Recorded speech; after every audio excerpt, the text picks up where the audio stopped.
इस वीडियो में मैंने दोनों पार्ट्स को एक साथ जोड़ दिया है ताकि तुम्हें पूरा कंटेंट एक ही वीडियो में मिल जाए। पार्ट 2 नीचे दिए हुए टाइम स्टैम्प से स्विच कर सकते हो। और हाँ, इन दो वीडियोस से रिलेटेड कुछ क्वेश्चन है मेरे पास जो कि वीडियो के लास्ट में है, तो वीडियो को एंड तक जरूर देखना। तब तक आराम से बैठो और वीडियो एंजॉय करो। कहानी शुरू होती है जब हमारा प्रोटैगनिस्ट ओसाका बताता है कि उसकी बचपन की दोस्त ने आखिरकार एक बॉयफ्रेंड पा लिया है। वो दिखने में ठीक ठाक है, लेकिन उसे हमेशा ये अजीब लगता था कि अब तक उसका कोई बॉयफ्रेंड नहीं था। जब वो उसे बताती है कि वो मूव ऑन कर रही है, तो वो शॉक्ड हो जाता है और महसूस करता है कि ये बात उसे जितना एक्सपेक्टेड था उससे कहीं ज्यादा अनॉय करती है। वो पैनिक में आ जाता है और कसम खाता है कि वो अभी इसी मिनट एक गर्लफ्रेंड ढूंढ लेगा। लेकिन असल में ओसाका जैसा सुपर शाय ट्रिपल एस रैंक्ड इंट्रोवर्ट लड़का गर्लफ्रेंड कैसे ढूंढ सकता है? इसलिए वो गॉड से हेल्प मांगने का फैसला करता है। अपेरेंटली इन गॉड्स का ट्रैक रिकॉर्ड काफी शानदार है। इन्होंने एम्परर को उसकी एम्प्रेस ढूंढने में हेल्प की थी, लेकिन वो सारी जूसी डिटेल्स अब वैनिश्ड हो चुकी हैं। डिजिटल युग में वो सोचता है कि ओल्ड स्कूल प्रिंट मीडिया उसके लिए बहुत अच्छी है। अचानक एक अजीब लड़की अपीयर होती है और पूछती है कि क्या वो विश मांगने आया है। लेकिन ऑनेस्टली वो थोड़ी फ्लैट भी लगती है। ओसाका उसे देखकर हैरान हो जाता है और पूछता है कि क्या वो कोई गॉडेस है। वो एनर्जेटिकली कहती है कि वो टेम्पल की मैच मेकिंग बॉस है। ओसाका इतना अमेज्ड है कि वो हैरान हो जाता है। उसे डाउट होता है कि ऐसी रैंडम लड़की गॉडेस हो सकती है या बस कोई क्रीपी वियर्डो है। वो उसे विश करने को कहती है, जिससे वो नर्वस हो जाता है। नर्वसली वो गर्लफ्रेंड मांगता है। वो इमीडिएटली समझ जाती है और अपनी मैजिक शुरू कर देती है। लेकिन फिर ओसाका का ध्यान कुछ वियर्ड आर्टवर्क पर चला जाता है और वो क्रेजी होने लगता है। गॉडेस का स्माइल फेड होता है और वो एक्सप्लेन करती है कि उसकी विश इम्पॉसिबल है। ये सुनकर ओसाका चिल्लाने लगता है और इंसिस्ट करता है कि वो जानबूझकर नहीं देख रहा था। लेकिन वो क्लियर करती है कि उसका विश सच नहीं हो सकता। ओसाका हैरान होता है और वो बताती है कि हर किसी का एक डेस्टिन्ड पार्टनर होता है जिसके साथ वो फ्यूचर में होना चाहिए। ओसाका का डेस्टिन्ड पार्टनर एग्जिस्ट ही नहीं करता, यानी उसे कभी गर्लफ्रेंड नहीं मिलेगी। ये सुनकर वो शॉक में चिल्लाता है, पूछता है कि क्या वो गॉड है और क्या वो कुछ नहीं कर सकती। वो कहती है कि यूजुअली ये इम्पॉसिबल है और मजाक में पूछती है कि क्या वो कोई ह्यूमन शेप्ड पिल बग है जो ओसाका को रूड लगता है। वो एडमिट करती है कि ये ट्रिकी है और सोचने लगती है, पूछती है कि क्या वो इतना डेस्परेटली गर्लफ्रेंड चाहता है। ओसाका अपना सब कुछ लगा देता है, पहले से कहीं ज्यादा डेस्परेट। वो उसका फोन ले लेती है, जिससे ओसाका सरप्राइज्ड हो जाता है कि वो स्मार्टफोन यूज कर सकती है। वो अपनी मैजिक करती है और जल्दी ही उसे 6 लड़कियों की लिस्ट देती है। कहती है कि इनमें से एक डेफिनेटली उसकी गर्लफ्रेंड बनेगी। ओसाका सोचता है कि स्मार्टफोन ऐप की चीजें गॉडेस के लिए अजीब है, लेकिन फिर याद आता है कि उसने कहा था कि ये इम्पॉसिबल है, तो अब क्या चेंज्ड है। वो एडमिट करती है कि नॉर्मली ये एक अलग बात है, लेकिन क्योंकि ओसाका ने इंसिस्ट किया, उसने रूल्स को फ्लिप कर दिया। डायरेक्टली फेट चेंज करने के बजाय उसने गारंटी दी कि उसे गर्लफ्रेंड मिलेगी और इवेंट्स को ट्वीक किया। इससे ओसाका और कंफ्यूज्ड हो जाता है। वो पूछता है कि क्या इसका मतलब उसे सही में गर्लफ्रेंड मिलेगी, और वो कंफर्म करती है। वो कहती है कि अगर वो लकी रहा तो कल तक रिजल्ट्स दिख सकते हैं और उसे उसके लिए रेडी रहना चाहिए। स्कूल जाते वक्त ओसाका सोचता है कि कितना क्रेजी है कि डे के खत्म होने तक उसे गर्लफ्रेंड मिल सकती है। वो सोचने लगता है कि क्या उसने सचमुच गॉड से मुलाकात की थी। उसके रेडार पर 6 लड़कियां हैं। पहली है मिया शिनोत्सुकी, जो उसकी क्लास में है। फिर सयाका, नेक्स्ट क्लास से। उसके बाद मीटो हिरासाका, जो नेशनल मॉक एग्जाम में टॉप स्कोरर है। उसे सिर्फ इन तीनों के बारे में पता है और बाकी 2 के बारे में वो क्यूरियस है। क्या वो उसके स्कूल में भी हैं? आखिरी नाम के बारे में सोचते वक्त सडनली उसकी चाइल्डहुड बडी टूका आउबा आती है और गुड मॉर्निंग कहती है। वो उससे उसके बारे में पूछती है, लेकिन ओसाका कूल बनने की कोशिश करता है और शांत रहता है। टूका उसे टीज करती है कि उसके फेस पर स्ट्रेंज लुक है, जो वो यूजुअली नहीं करता। सीट पर जाते वक्त ओसाका ख्यालों में खो जाता है। उसे बिलीव नहीं होता कि टूका उसकी डेस्टिन्ड गर्लफ्रेंड हो सकती है। वो बचपन से फ्रेंड्स हैं और वो उसे उस नज़र से नहीं देखता। प्लस टूका का ऑलरेडी बॉयफ्रेंड है। टोका उसे घूरते हुए देख लेती है और अपने रिस्ट पर मार्क ऑफ लव दिखाती है। पूछती है कि क्या वो क्यूरियस है, लेकिन ओसाका उस पर ध्यान नहीं देता। टूका बताती है कि उसके बॉयफ्रेंड ने उसे ये गिफ्ट दिया था। वो दोनों डेट पर गए थे और उसने उसे सरप्राइज किया ये गिफ्ट देकर। टूका को लगता है कि ये सुपर ट्रेंडी है, लेकिन ओसाका उसे टीज करता है, शैलो शॉपर कहता है। टोका बैकफायर करती है कि अगर उसे कभी गर्लफ्रेंड मिली तो उसे भी चेक करना चाहिए। फिर वो फोन निकालती है और उसे फोटो दिखाती है। ओसाका फोन छीन लेता है और कहता है मेमोरीज ग्रेट हैं, लेकिन उसे इस मेमोरी को अपने दिल में रखना चाहिए। वो ऑलमोस्ट सब कुछ डिलीट करने की सोचता है। टूका इमीडिएटली फोन के लिए कूदती है, स्नैपिंग और बेगिंग करती है कि उसे वापस दे। सडनली उनके हैंड्स स्लिप होते हैं और वो ऑलमोस्ट किस करने वाले होते हैं। टूका क्विकली फोन छीन लेती है, कहती है कि बिना पूछे किसी का फोन मत देखो, हालांकि उसने ही दिखाया था। ओसाका डिसाइड करता है कि गर्लफ्रेंड की बात भूल जाए। उसे लगता है कि टूका पिक्चर में नहीं है, हालांकि उसे पता नहीं कि डेस्टिन्ड गर्लफ्रेंड कैसी दिखती है। बस आइडिया ही उसे सही लगता है। टूका उसे इडियट कहती है।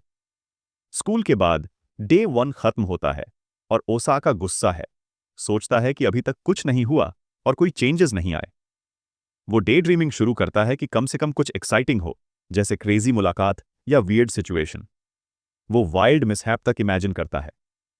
सर खुजलाते हुए वो सोचता है कि क्या ऐसा कोई मोमेंट था, लेकिन फिर वो इस सोच को टाल देता है। कहता है कि कोई चांस नहीं है कि टूका उसकी डेस्टिन्ड गर्लफ्रेंड हो सकती है। वो सोचता है कि क्या वो गॉड एक्चुअली विश ग्रांट करेगी और कंप्लेन करने के बारे में सोचता है। वो नोट करता है कि वो ट्राई नहीं कर रहा है किसी को नेकेड देखने की, लेकिन फील करता है कि रूल्स फॉलो करने के बदले में कुछ डिमांड करना फेयर है। सडनली एक स्पीकर से आवाज आती है। वो उसी स्पीकर के सामने था। वो फोन देखता है, ऑलरेडी 6 PM हो चुका है। Without warning creepy cracking noise आता है। ओसाका की नेक ब्रूटल और स्ट्रेंज वे में ट्विस्ट्स करती है। वो कुछ बोल भी नहीं पाता और लाइफलेस गिर पड़ता है। नेक्स्ट सीन, वो श्राइन पर आ जाता है, समझ नहीं पा रहा है कि अभी अभी क्या हुआ। मैच मेकिंग गॉडेस जोर से हंसने लगती है, जैसे कंट्रोल नहीं कर पा रही। उसे हिलेरियस लगता है और सॉरी कहती रहती है। ओसाका अभी चीजों को प्रोसेस कर रहा है। वो डीप ब्रेथ लेती है, फिर अपोलोजाइज करती है और एक्सप्लेन करना शुरू करती है। वो बताती है कि उसके पास असल में कोई सोलमेट नहीं है, लेकिन इसका मतलब ये नहीं कि वो एग्जिस्ट ही नहीं करती है।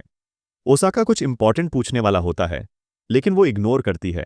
कहती है कि डेस्टिन्ड गर्लफ्रेंड ने उस रात सुइसाइड कर लिया, इसलिए वो कभी उसकी नहीं हो सकती। ओसाका पूरी तरह हैरान हो जाता है। वो एक्सप्लेन करती है कि ओरिजिनली इस पॉइंट पर उसका फेट लॉक्ड होता और उसे कभी गर्लफ्रेंड नहीं मिलती, लेकिन फिर उसने डिफरेंटली सोचा। अगर गर्लफ्रेंड नहीं मिल सकती तो वो एग्जिस्ट ही नहीं करेगा। बेसिकली अगर डेस्टिन्ड गर्लफ्रेंड मरी तो ओसाका भी उनके साथ मर जाएगा। इसलिए वो सेम पॉइंट इन टाइम पर बार बार वापस आता है जब तक गर्लफ्रेंड नहीं मिल जाती। ओसाका सुपर कंफ्यूज्ड है, सोचता है कि क्या वो असल में मैच मेकिंग गॉडेस है। वो कंफर्म करती है और बताती है कि उसने 2 भाग्य जो कभी मिलते ही नहीं थे उसे फोर्सफुली मिला दिया। ओसाका पसीने से भींगा हुआ बिलीव नहीं कर पाता कि गॉडेस ने ये क्या कर दिया। वो सोचता है कि क्या वो अभी भी जिंदा है। वो कहती है कि ऐसा सोचना नॉर्मल है। वो मेंशन करती है कि कुछ चीज़ों में मदद नहीं की जा सकती और वो ये फन के लिए कर रही है। ओसाका स्कूल में दोबारा है, पुरानी साइट पर। सुपर टेंस फील करता है, खुद को कन्विंस करने की कोशिश करता है कि उसे सब समझ आ गया, लेकिन आगे क्या करना है ये सोच रहा है। लिटिल स्माइल के पीछे स्केर्ड लुक छिपा है और उसे लगता है कि ये सब सिर्फ एक सपना है। गॉड और बाकी सबके आइडिया को रैप करना हार्ड है, लेकिन उसे बिलीव नहीं होता कि वो रेगुलर सुबह की तरह जागा। वो खुद को बताता है कि ये बस एक नॉर्मल दिन है, जब टूका आएगी और बॉयफ्रेंड की गूफी स्टोरी शुरू करेगी। पर तभी टूका उसी तरह उसे टीज करती है जैसा पिछली बार किया था। ओसाका चौंक जाता है, रियलाइज करता है कि वो सेम चीजें दोहरा रही है। वो अजीब लुक देता है, फिगर आउट करने की कोशिश कर रहा कि ऐसा क्यों। टूका कंफ्यूज्ड हो जाती है। ओसाका इसे टाल देता है, कहता है भूल जाओ। क्लास शुरू होते ही वो अपने सर को पकड़कर सोचता है कि क्या ये रियल है। वो अपने थॉट्स को शांत करने का प्लान बनाता है। डेस्टिन्ड गर्ल जो उसकी गर्लफ्रेंड बनने वाली है उसे सेव करना है, वरना वो इस लूप में फंस जाएगा। 6 लड़कियां ऐप में लिंक्ड हैं, उनमें से कोई एक ही सुइसाइड करेगी और उसे फिगर आउट करना है कि डेंजर में कौन है और उसे रोकना है। ये प्रॉब्लमैटिक है, लेकिन ईजी है। क्लास खत्म होते ही वो शिनोत्सुकी को नोटिस करता है। अभी भी सोच रहा है कि क्या करे। रैंडम गर्ल के सुसाइड के बारे में कैसे पता करे, ये टफ है। अगर डायरेक्टली पूछे कि क्या वो सुसाइड करने वाली है तो पागल लगेगा। टू का ही एकमात्र लड़की है जिससे वो बात कर सकता है। वो श्योर है कि वो सुसाइड करने का नहीं सोचेगी। इससे 5 लोग बचे। इंट्रोवर्ट होने के नाते वो माइंड में कॉन्वर्सेशन प्लान करता है कि आगे क्या करना है। बाकी 4 का तो क्लू भी नहीं। ये सोचकर वो सांस लेने और खुद को शांत करने के लिए एक पल लेता है। अचानक स्पीकर पर कोई आकर घोषणा करता है कि घर जाने का टाइम हो गया है और सभी को बाहर निकलने के लिए कहता है। उसे विश्वास नहीं होता कि फिर से 6 बज गया है और वो जानता है कि उसे सच में किसी से बात करने की जरूरत है।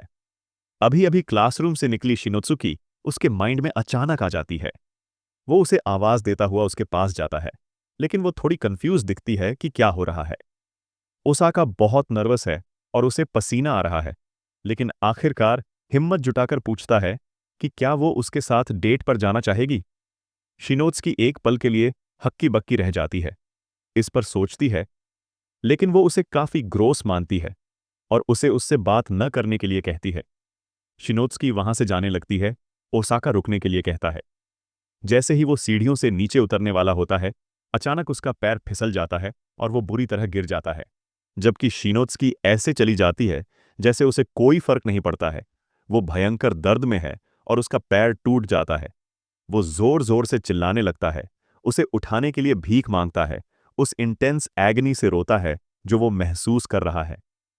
अजीब म्यूजिक फिर से स्पीकर से बजने लगता है, बिल्कुल पहले की तरह, और 6 पीएम से थोड़ा ज्यादा टाइम हो गया है।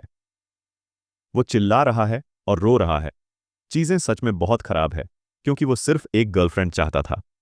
वो चिल्लाता है, होप कर रहा है कि कोई आगे आकर उसकी मदद करेगा। उसकी चीखें पूरे स्कूल में गूंजती हैं।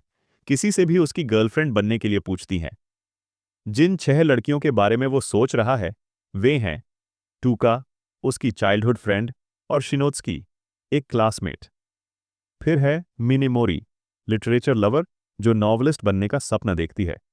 अगली है कुसाका, ट्रैक टीम की स्टार। लिस्ट में 5वीं है दोम्यूजी, जिसके डैड एक रिलीजियस सेक्ट लीडर हैं। और फाइनली है हियासाका, वो जीनियस जो हमेशा नेशनल मॉक एग्जाम्स में टॉप करती है। अब टाइम्स अप। फिर से 6 पीएम हो चुका है और उसकी गर्दन फिर से ब्रूटली मरोड़ दी जाती है। जैसे ही वो अपनी आंखें खोलता है, वो खुद को श्राइन पर वापस पाता है और सोचता है कि वो फिर से मर गया होगा। अचानक उसे अपनी गर्दन पर कुछ अजीब महसूस होता है और ये उसे पूरी तरह से चौंका देता है। वो फिर से जोर से चिल्लाता है। तभी मैच मेकिंग गॉडेस बाहर निकलती है। उसे चिल्लाता हुआ देखकर वो उससे कहती है कि सब कुछ ठीक है और उसकी चोटें पहले ही ठीक हो चुकी हैं। वो मेंशन करती है कि इस बार वो वास्तव में जानता है कि वो मर गया, इसलिए उसका ब्रेन फाइनली उस सिग्नल को पकड़ रहा है कि उसकी गर्दन क्रैक हुई थी, इसीलिए दर्द हो रहा है। वो एक्सप्लेन करती है कि उसका ब्रेन बस दर्द को थोड़ा देर से पकड़ रहा है। मेमोरी ट्रांसफर के वर्क करने के तरीके के कारण उसके ब्रेन को एक जैसा ही रहना होगा, इसलिए इसका कोई इलाज नहीं है। वो उससे कहता है कि उसके साथ ना उलझे और उसे जर्क कहता है। उसे जर्क कहलाना पसंद नहीं है, खासकर तब जब उसने अभी तक अपना इंट्रोडक्शन भी नहीं दिया है। इसलिए वो कहती है कि वो योसुगा, मैच मेकिंग गॉड है जो फेट की इंचार्ज है। वो कहती है कि ये तो बस शुरुआत है और सोचती है कि उन्हें उसकी विश को हकीकत बनाने पर काम करना चाहिए। एक फेटफुल डे को हमारा लड़का वास्तव में एक गर्लफ्रेंड चाहता है और गॉड से विश करता है। गॉड उसकी हुकअप करवा देती है, लेकिन एक कैच है। हर बार जब वो मैसअप करता है और एक गर्लफ्रेंड नहीं मिलती है, तो उसकी लाइफ रीसेट हो जाती है। अगले सीन में वो अपने बेड पर बहुत एंग्शियस बैठा है, क्योंकि उसे फिक्र है कि उसकी सोलमेट मर न जाए। जब ऐसा होता है तो उसकी लाइफ भी खत्म हो जाती है और उसे एक और शॉट मिलता है। वो परेशान है, सोच रहा है कि वो चीजों को फिर से गलत नहीं होने दे सकता। उसे पसीना आ रहा है, ये जानते हुए कि उसे गर्लफ्रेंड मिलने तक ये बार बार करना पड़ सकता है। वो कूल रहने की कोशिश कर रहा है।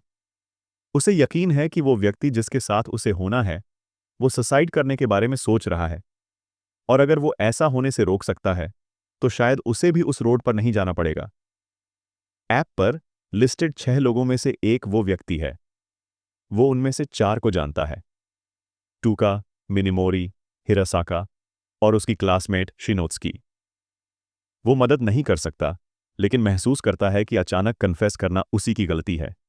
ऑनेस्टली, इसका अंत अच्छे से होने का कोई रास्ता नहीं था, लेकिन उसके मरने के बाद कम से कम उसे कुछ भी याद नहीं है, और ये चीज उसे थोड़ा बेटर महसूस कराता है।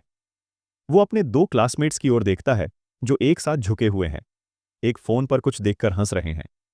वे कह रहे हैं कि ये कितना खराब है और क्वेश्चन कर रहे हैं कि क्या ये सही में शिनोत्सुकी के बारे में है।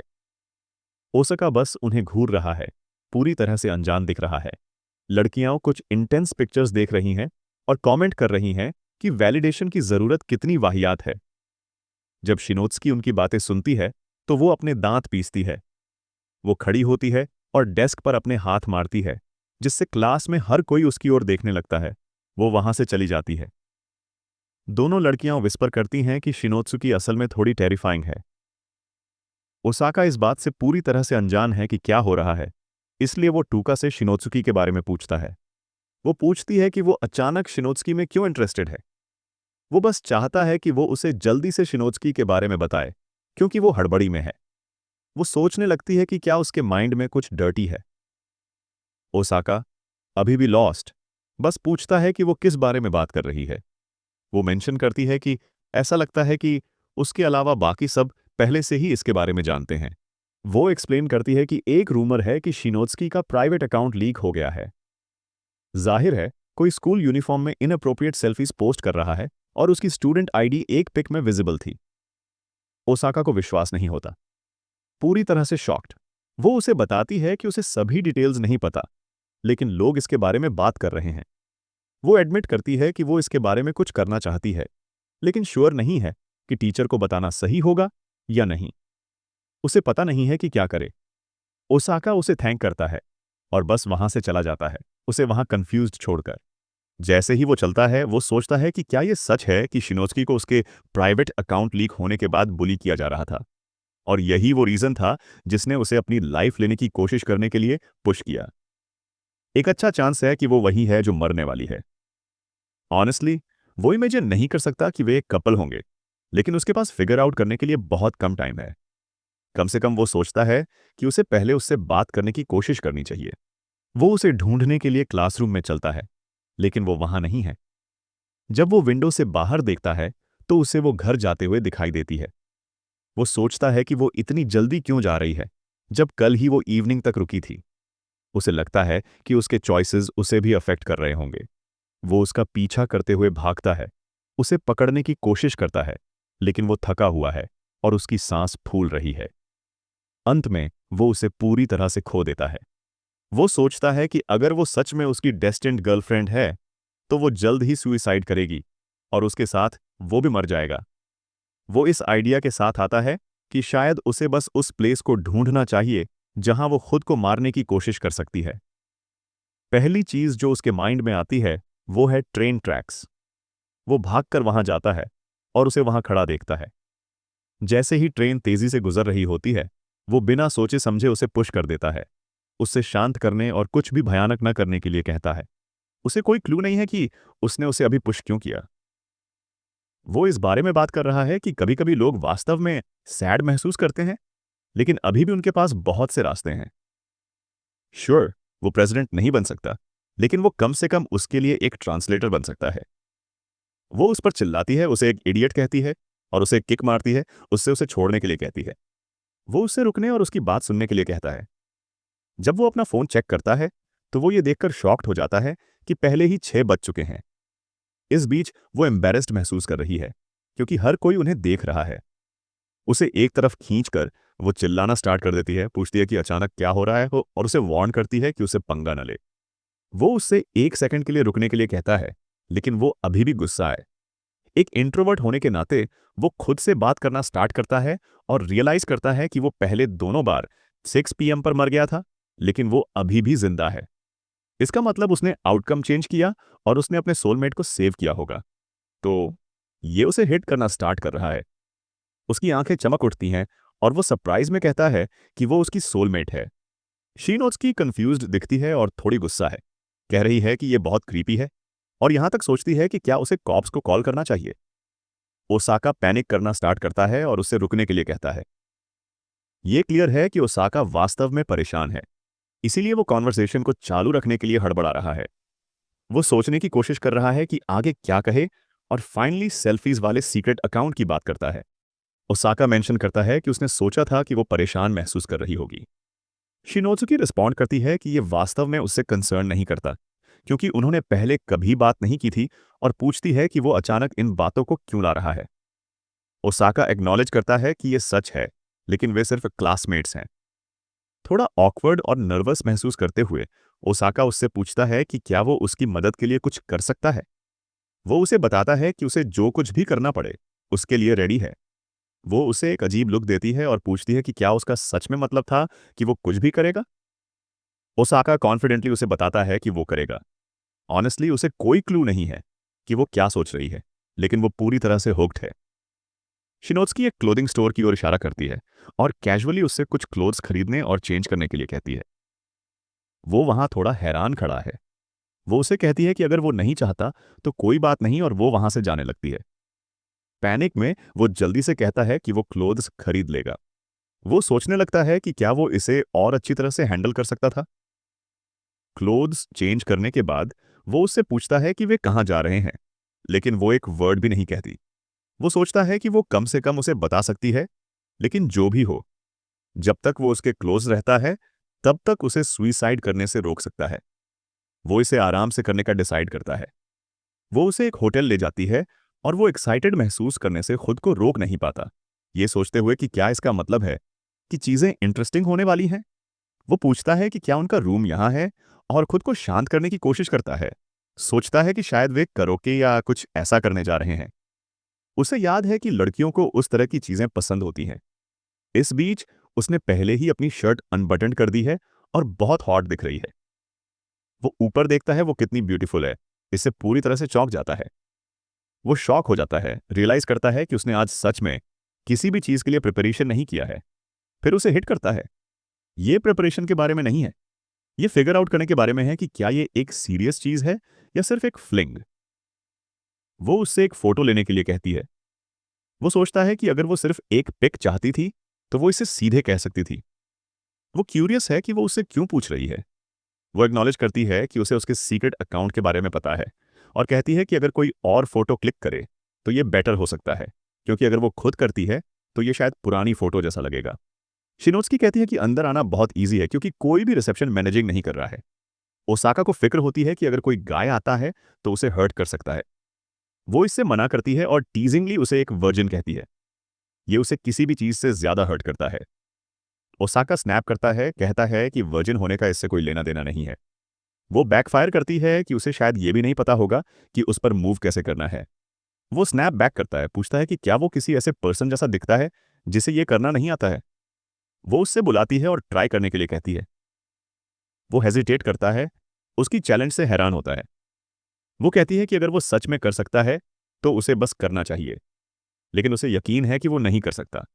जब वो आर्टवर्क को देखकर डिस्ट्रैक्टेड होता है तो वो अचानक बिना सोचे समझे मूव करता है, लेकिन उसके पैर एक वायर में फंस जाते हैं और वो उसके ऊपर गिर जाता है। गिरते वक्त वो उससे कहता है कि उसे जज न करे, लेकिन उसे इस तरह देखकर उसके पसीने छूट जाते हैं। वो जल्दी से पीछे हटता है, बो करता है और सॉरी कहता है। वो कन्फेस करता है कि वो इस सब में नॉविस और क्लूलेस है। वो उसे कहती है कि इस बारे में फिक्र मत करो, क्योंकि वे ही थीं जो चाहती थी कि ये सब हो। वो ये भी बताती है कि अगर वो उसे नेकेड भी देखता है तो चांसेस हैं कि उसे नोटिस भी नहीं होगा। ये कमेंट सुनकर वो रुक जाता है। उसके अपने दिमाग में भी अजीबोगरीब थॉट्स हैं। फिर भी वो उसे बताता है कि वो ही एक वियर्डो की तरह एक्ट कर रही है। उसे बिलीव नहीं होता कि वो अपने बारे में इतनी सैड क्यों लग रही है। तभी उसे रियलाइज होता है, अगर वो उससे नहीं मिला होता तो हो सकता है कि उसने कुछ टेरिबल कर लिया होता। वो सोचता है कि क्या वो अपने लुक्स को लेकर कॉन्फिडेंट नहीं है, इसलिए वो उसे बताता है कि वो सोचता है कि वो क्यूट है। वो अपनी मुट्ठी भींचती है और इंसिस्ट करती है कि वो क्यूट नहीं है। वो शॉक हो जाता है और वो तुरंत पलटकर चिल्लाती है कि वो बिल्कुल भी क्यूट नहीं है। वो अपना बैग पकड़ती है और तुरंत निकल जाती है। वो उसे रुकने के लिए आवाज लगाता है, लेकिन जब तक वो होटल से बाहर निकलता है तब तक वो जा चुकी होती है, और वो ये सोचता रह जाता है कि वो कहाँ भाग गई होगी। तभी उसकी मुलाकात एक सरप्राइज टुका से होती है, जो उसकी पिक लेती है और भाग जाती है। बाद में वो पूछती है कि शिनोत्सुकी होटल से इतनी जल्दबाजी में क्यों भाग रही थी। वो एडमिट करता है कि उसने बस उसे क्यूट कहा था, जिससे टूका गहरे थॉट में चली जाती है, जबकि वो सोचता रह जाता है कि उसने ऐसा रिएक्ट क्यों किया। फिर टूका उसे शिनोत्सुकी का एड्रेस देती है, कहती है कि अगर वो वहां जाएगा तो शायद चीजों को समझ पाएगा।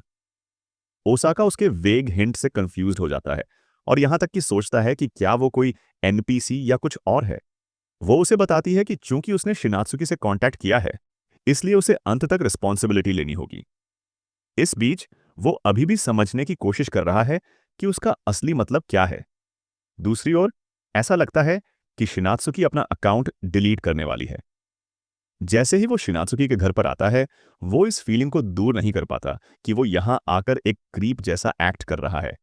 वो सोचने लगता है कि क्या उसे बस घर चले जाना चाहिए।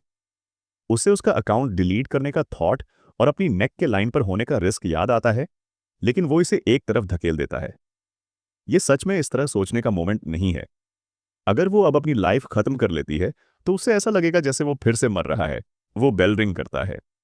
एक बहुत हॉट चिक दरवाजा खोलने आती है और हमारा गाय उसे देखकर पूरी तरह से सरप्राइज्ड हो जाता है। वो भी थोड़ी कंफ्यूज्ड लगती है। वो सोचने लगता है कि क्या ये शिनात्सुकी है या शायद उसकी ओल्डर सिस्टर। वो पूछता है कि क्या शिनात्सुकी घर पर है, लेकिन लड़की कहती है कि वो घर पर नहीं है। फिर वो पूछती है कि क्या वो शिनात्सुकी का कोई फ्रेंड या कुछ और है। ये रियलाइज करते हुए कि शिनात्सुकी वहां नहीं है, वो सोचता है कि ये एक बड़ी प्रॉब्लम है। जब वो उसे कॉल करने का कंसिडर कर रही होती है तो वो उसे टाल देता है। वो सोचता है कि शायद उसे इसके बारे में किसी से बात करनी चाहिए। अगर वो कॉप्स को कॉल करता है तो हो सकता है कि वो कुछ ड्रास्टिक कर बैठे। फिर भी वो इस फीलिंग को दूर नहीं कर पाता कि उसने इस लड़की को कहीं देखा है। जब वो उसे घूरते हुए देखती है तो वो पूछने से खुद को रोक नहीं पाती। वो किसी तरह इसे टाल देता है और बस चला जाता है। सीन स्विच होता है एक बिल्डिंग पर, जहां शिनात्सुकी किनारे पर खड़ी है। हमारा गाय वहां आता है, मजाक करते हुए कहता है कि यह प्लेस फेमस है उन लोगों के लिए जो कूदकर गोस्ट बन जाते हैं। वो उससे पूछता है कि क्या वो इससे खुश है। उसे यहां देखकर वो थोड़ी हैरान हो जाती है। वो जानता है कि रूफ बेस्ट लोकेशन है सुसाइड के लिए। वो पूछती है कि वो क्यों आया। आसपास देखते हुए वो जमीन पर एक मैगजीन देखता है, जिससे वो अनॉय हो जाता है। ओसाका फिगर आउट करता है कि पूरी सेल्फी सिचुएशन उसकी सिस्टर से जुड़ी हुई है। खुद को शांत रखते हुए वो सवाल करती है कि वो उसके साथ कुछ भी शेयर क्यों करेगी। ओसाका कहता है कि उसकी न कोई गर्लफ्रेंड है और न ही कोई गाय फ्रेंड्स, इसलिए वो जो कुछ भी उसे बताएगी वो उसके साथ सेफ है। ये ऐसा है जैसे साउंड वैक्यूम में ट्रैवल नहीं करता। ये बात उसे थोड़ा हिट करती है, जिससे वो बताने लगती है कि वो पहले अपनी सिस्टर के बहुत क्लोज थी। उसकी सिस्टर उससे 2 साल बड़ी, स्टाइलिश, स्मार्ट थी और वो सच में उसे पसंद करती थी। लेकिन सब कुछ एलिमेंट्री स्कूल में बदल गया, जब उसने देखा कि जिस लड़के को वो पसंद करती थी वो उसकी सिस्टर को कन्फेस कर रहा था। तभी उसे रियलाइज हुआ कि वो बस लेसर सिस्टर थी। वो उसे ये भी दिखाती है कि उसकी सिस्टर के अब 2 लाख फॉलोअर्स हैं। ऐसा नहीं है कि वो compete करना चाहती थी या कुछ और, लेकिन उसने एक अकाउंट बना ही लिया। कुछ हल्के रेसी फोटोज पोस्ट करने के बाद उसके फॉलोअर काउंट बढ़ने लगे और वो और पोस्ट करने लगी। भले ही उसने उन फॉलोअर्स को पाने के लिए थोड़ी चीटिंग की, वो जानती है कि वो कभी भी अपनी सिस्टर से आगे नहीं निकल पाएगी और वो बस इस सब से थक चुकी है। फिर वो बिल्डिंग के किनारे पर वापस चली जाती है। दूसरी तरफ हमारा गाय कैजुअली कहता है कि ये बहुत लेम है। वो हैरान हो जाती है और उस पर चिल्लाती है कि वो उसके साथ मैस न करे क्योंकि उसने ही पूछा था, लेकिन वो बैकफायर करता है कि वो ही मैस कर रही है और पॉइंट आउट करता है कि उसकी लाइफ भी खतरे में है। वो हैरान हो जाती है और पूछती है कि उसकी लाइफ से उसका क्या मतलब है। वो उसे बताता है कि वो इस तरह की कुछ वाहियात चीजों की वजह से 2 बार मर चुका है। फिर ओसाका उसका फोन लेता है, एक अजीब सा फेस बनाकर पिक लेता है। वो गुस्सा हो जाती है। वो असल में उस पिक को उसके अकाउंट पर कैप्शन गॉट अ बॉयफ्रेंड के साथ पोस्ट कर देता है, जिसे वो शांत करना चाहती है। लेकिन जब वो इसे देखती है तो वो पूरी तरह से शॉक्ड हो जाती है। जब वो अपने फोन के लिए उसका पीछा कर रही होती है तो वो कमेंट्स देखता है जो उसका मजाक उड़ा रहे हैं। वो प्रूव करने की कोशिश कर रहा है कि लुक्स ही सब कुछ नहीं है, लेकिन उसे बुरी तरह से रोस्ट किया जा रहा है। और ये सरप्राइजिंग है कि कमेंट्स कितने स्पेसिफिक हैं। जब वो ये सब कर रहा होता है तो वो एक सीख के लिए रुक जाती है। ये उसे उस समय की याद दिलाता है जब वो अपने फैंस के साथ स्टक महसूस करती थी, लेकिन उसका सीरियस वाइब कुछ हल्का हो जाता है। वो उसे टीज करती है, उसे इडियट कहती है और पूछती है कि वो क्या कर रहा है। वो रिप्लाई करता है कि वो सोचता है कि वो जैसी है वैसी ही ठीक है। वो आगे कहता है कि जब भी वो बात करती है तो वो हमेशा कुछ नेगेटिव होता है। फिर वो एक कॉम्प्लीमेंट ड्रॉप करता है, कहता है कि वो टिपिकल वे में क्यूट नहीं हो सकती है, लेकिन जब वो स्माइल करती है तो वो बहुत अडोरेबल लगती है। वो ये भी मेंशन करता है कि अगर वो अकेला है जो इसे देखता है तो ये उसे स्पेशल फील कराता है, जैसे उसे एक हिडन जेम मिल गया हो। जब वो ये सुनती है तो वो बस अपनी आईज रोल करती है और कहती है कि वो डिफरेंट और कूल बनने का बहुत ट्राई कर रहा है, जो बिल्कुल यही रीजन है कि वो अभी भी एक वर्जिन है। ये उसे बहुत हार्ड हिट करता है, इसलिए वह फायर बैक करता है। कहता है, आज के समय में वर्जिन रहना भी एक तरह की अलग पहचान बन गई है। आउट ऑफ नोवेयर वो अचानक झुकती है और उसे किस करती है और साथ में एक फोटो क्लिक करती है। वो जो हो रहा है उससे पूरी तरह से हैरान है। वो आगे बढ़कर फोटो पोस्ट कर देती है और वो बस खड़ा है, पूरी तरह से कंफ्यूज्ड कि वो क्या कर रही है। फिर उसे लोगों से कमेंट्स मिलने लगते हैं जो कह रहे हैं कि वे उसे हटाने वाले हैं। वो उसे इसे डिलीट करने के लिए कहता है और पूछता है कि वो ऐसा करने के लिए कितना पे करने को तैयार होगी। इस बीच वो बस इस मोमेंट को एंजॉय कर रही है। जब वे वापस जाने लगते हैं तो वो सोचता है कि अब सुइसाइड का कोई चांस नहीं है। एक चीज बची है करने को। वो उसे आवाज लगाता है और पूछता है कि क्या वो हाँ कहेगी अगर वो उसे अपनी गर्लफ्रेंड बनने के लिए कहे। वो सरप्राइज्ड दिखती है और थोड़ी हेजिटेंटली अपोलोजाइज करती है, कहती है कि वो ऐसा नहीं कर सकती। जब वो वापस घर जाता है तो वो बुरी तरह से चिल्लाता है। वो गुस्सा है और बस अपना सर तकिए में मारता है, ये सोचकर कि उसने उसे गालों पर किस क्यों किया। प्यार उसके लिए बहुत कंफ्यूजिंग है, लेकिन वो खुद को याद कराता है कि टाइम अभी भी चल रहा है, इसलिए भले ही उसे रिजेक्ट कर दिया जाए, उसे बस आगे बढ़ना चाहिए। अगली सुबह जब वो उसे देखती है तो वो उसे एक चीयरफुल गुड मॉर्निंग कहती है। वो रिस्पॉन्ड करता है और उसके न्यू हेयर कट के बारे में पूछता है, जो उसकी सिस्टर ने उसके लिए एक दिन पहले किया था। उन्हें लंबी बातें किए हुए काफी समय हो गया था और वो थोड़ा बेटर फील कर रही है। प्लस वो उससे भी अप्रिशिएट करने लगती है। जब वो बाकी स्टूडेंट्स को उनके बारे में फुसफुसाते हुए सुनता है तो वो सजेस्ट करता है कि अगर वो उसके साथ स्कूल न जाए तो अच्छा होगा, लेकिन वो इससे पूरी तरह ठीक है। वो डिसाइड करती है कि अब वो उन चीजों के बारे में फिक्र नहीं करेगी और एक इंपॉर्टेंट बात उठाती है। कल उसने जो पूछा था उसके बारे में सोचते हुए उसे रियलाइज होता है कि उसने थोड़ा मिसअंडरस्टूड कर लिया होगा। वो उसे बताती है कि जब उसने मना किया तो इसका यह मतलब नहीं था कि उसे डेट करना पूरी तरह से इनकार था। ये बस उसे हैरान कर गया क्योंकि उसने उससे इतनी सडनली पूछा था। थोड़ा एम्बैरेस्ड फील करते हुए वो एडमिट करती है कि वो असल में उसे डिसलाइक नहीं करती। लेकिन जब वो मुड़ती है तो ओसाका बस हवा में डिसअपीयर्ड हो चुका होता है। फिर ओसाका अचानक अपने बेड में जगता है, पूरी तरह से परेशान, अभी भी याद कर रहा है कि कैसे वो फट गया था। दर्द अभी भी है। उसकी बॉडी ऐसा फील करती है जैसे वो फिर से टुकड़ों में बट गया है और वो सोचता है कि इस बार ये उसकी गर्दन क्यों नहीं है। लेकिन बड़ी बात यह है कि शिनात्सुकी अभी भी ठीक थी, जिसका मतलब है कि वो उसकी डेस्टिन्ड पार्टनर नहीं है। अगर वो होती तो वे दोनों एक ही फेट से एक साथ मिलते। वो काफी मिक्स्ड अप फील कर रहा है क्योंकि वो अपनी लाइफ को खत्म होने से नहीं रोक पाया। उसने उससे केवल कुछ ही कॉन्वर्सेशंस की हैं और वो टूका के बारे में सोचे बिना नहीं रह पाता, ये सोचते हुए कि क्या असल में जो कुछ भी हुआ है उसकी वजह से उसने अपनी लाइफ ले ली। वो सोच रहा है कि क्या उसकी चॉइस ने एक चेन रिएक्शन सेट कर दिया है, किसी और के फेट को पूरी तरह से बदल दिया है। तो जो कुछ भी हो रहा है उसे ऐसा फील होता है कि वो शुरू से शुरू कर रहा है। उसे यकीन नहीं है कि क्या वो सच में पूरा एक दिन पीछे चला गया है, लेकिन जब वो अपना फोन देखता है तो वो हैरान हो जाता है, ये रियलाइज करते हुए कि वो केवल 30 मिनट्स पीछे आया है। ये उसे पूरी तरह से चौंका देता है, क्योंकि अब उसे ये फिगर आउट करना होगा कि इतने कम टाइम में क्या करना है। वो सोच रहा है कि क्या उसे टूका से बात करनी चाहिए, लेकिन वो शायद पहले ही घर से बाहर होगी। उसे कुछ चेंजेस करने की जरूरत है। चूंकि ये स्कूल का टाइम है, वो फिगर आउट करता है कि सभी स्टूडेंट्स को कैंपस की ओर बढ़ना चाहिए। ओसाका जल्दी से निकल जाता है, यहां तक कि रास्ते में शिनोस्की को पार करता है और जल्दी से अपोलोजाइज करता है कि वो जल्दी में है।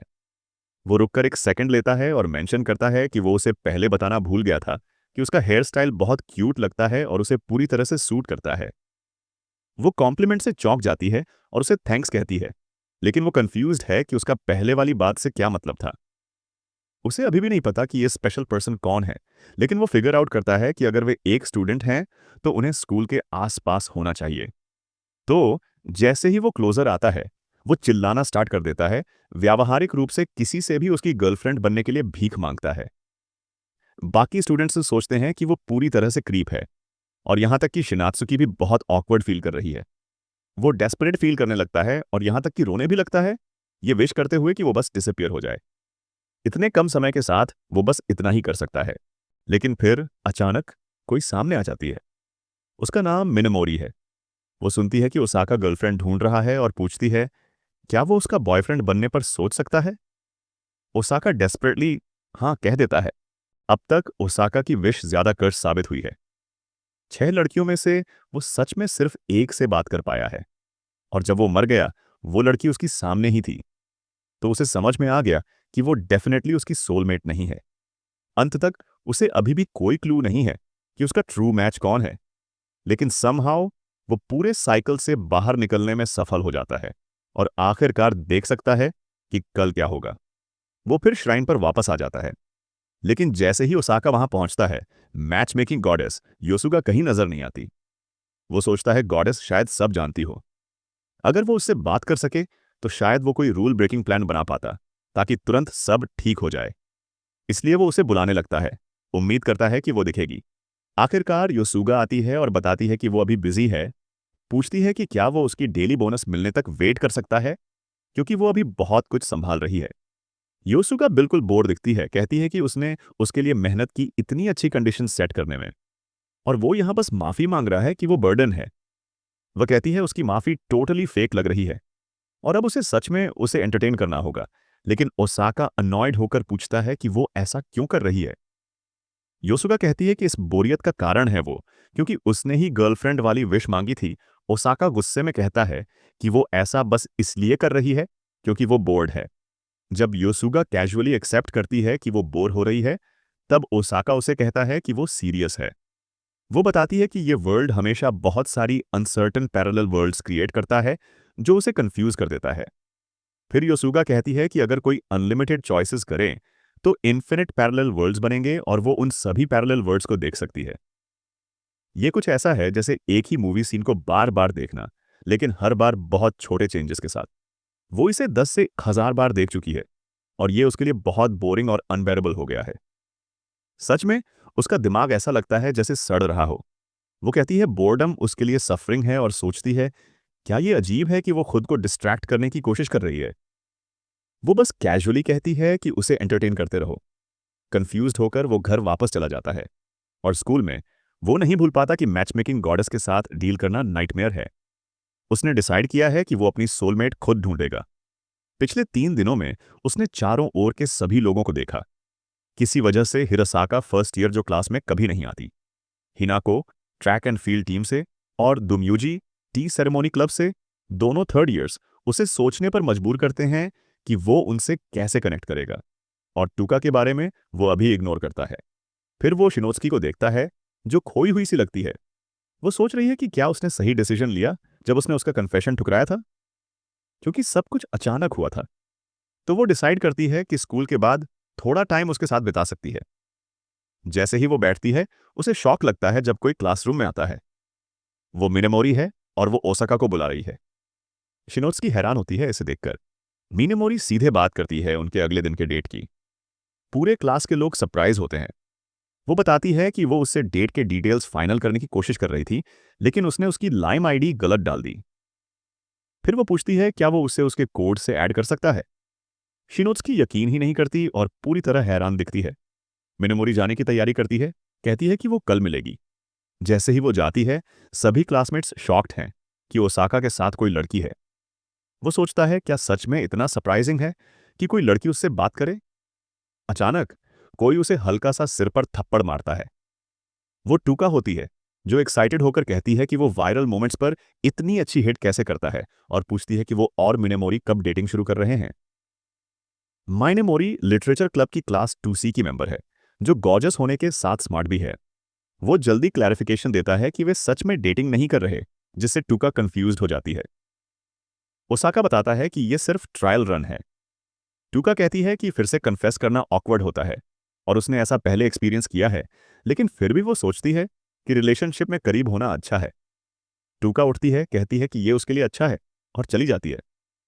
ओसाका सोचता है कि अगर वे सच में डेटिंग कर रहे होते तो सब कुछ आसान होता, लेकिन ऐसा नहीं है। पहले ही मिनमोरी कह चुकी है कि वो बस उसे प्रैक्टिस पार्टनर बनाना चाहती है।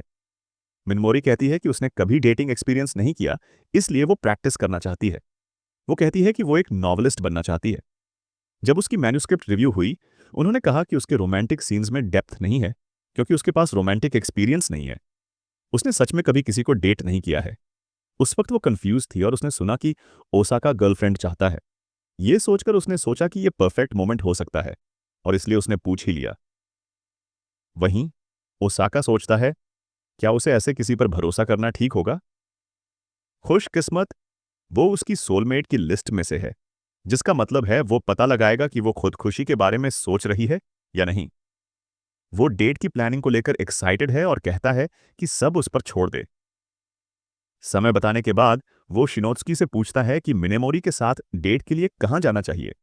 ये सुनते ही शिनोत्सुकी उठकर टेबल पर मुक्का मारती है और पूछती है कि क्या चल रहा है।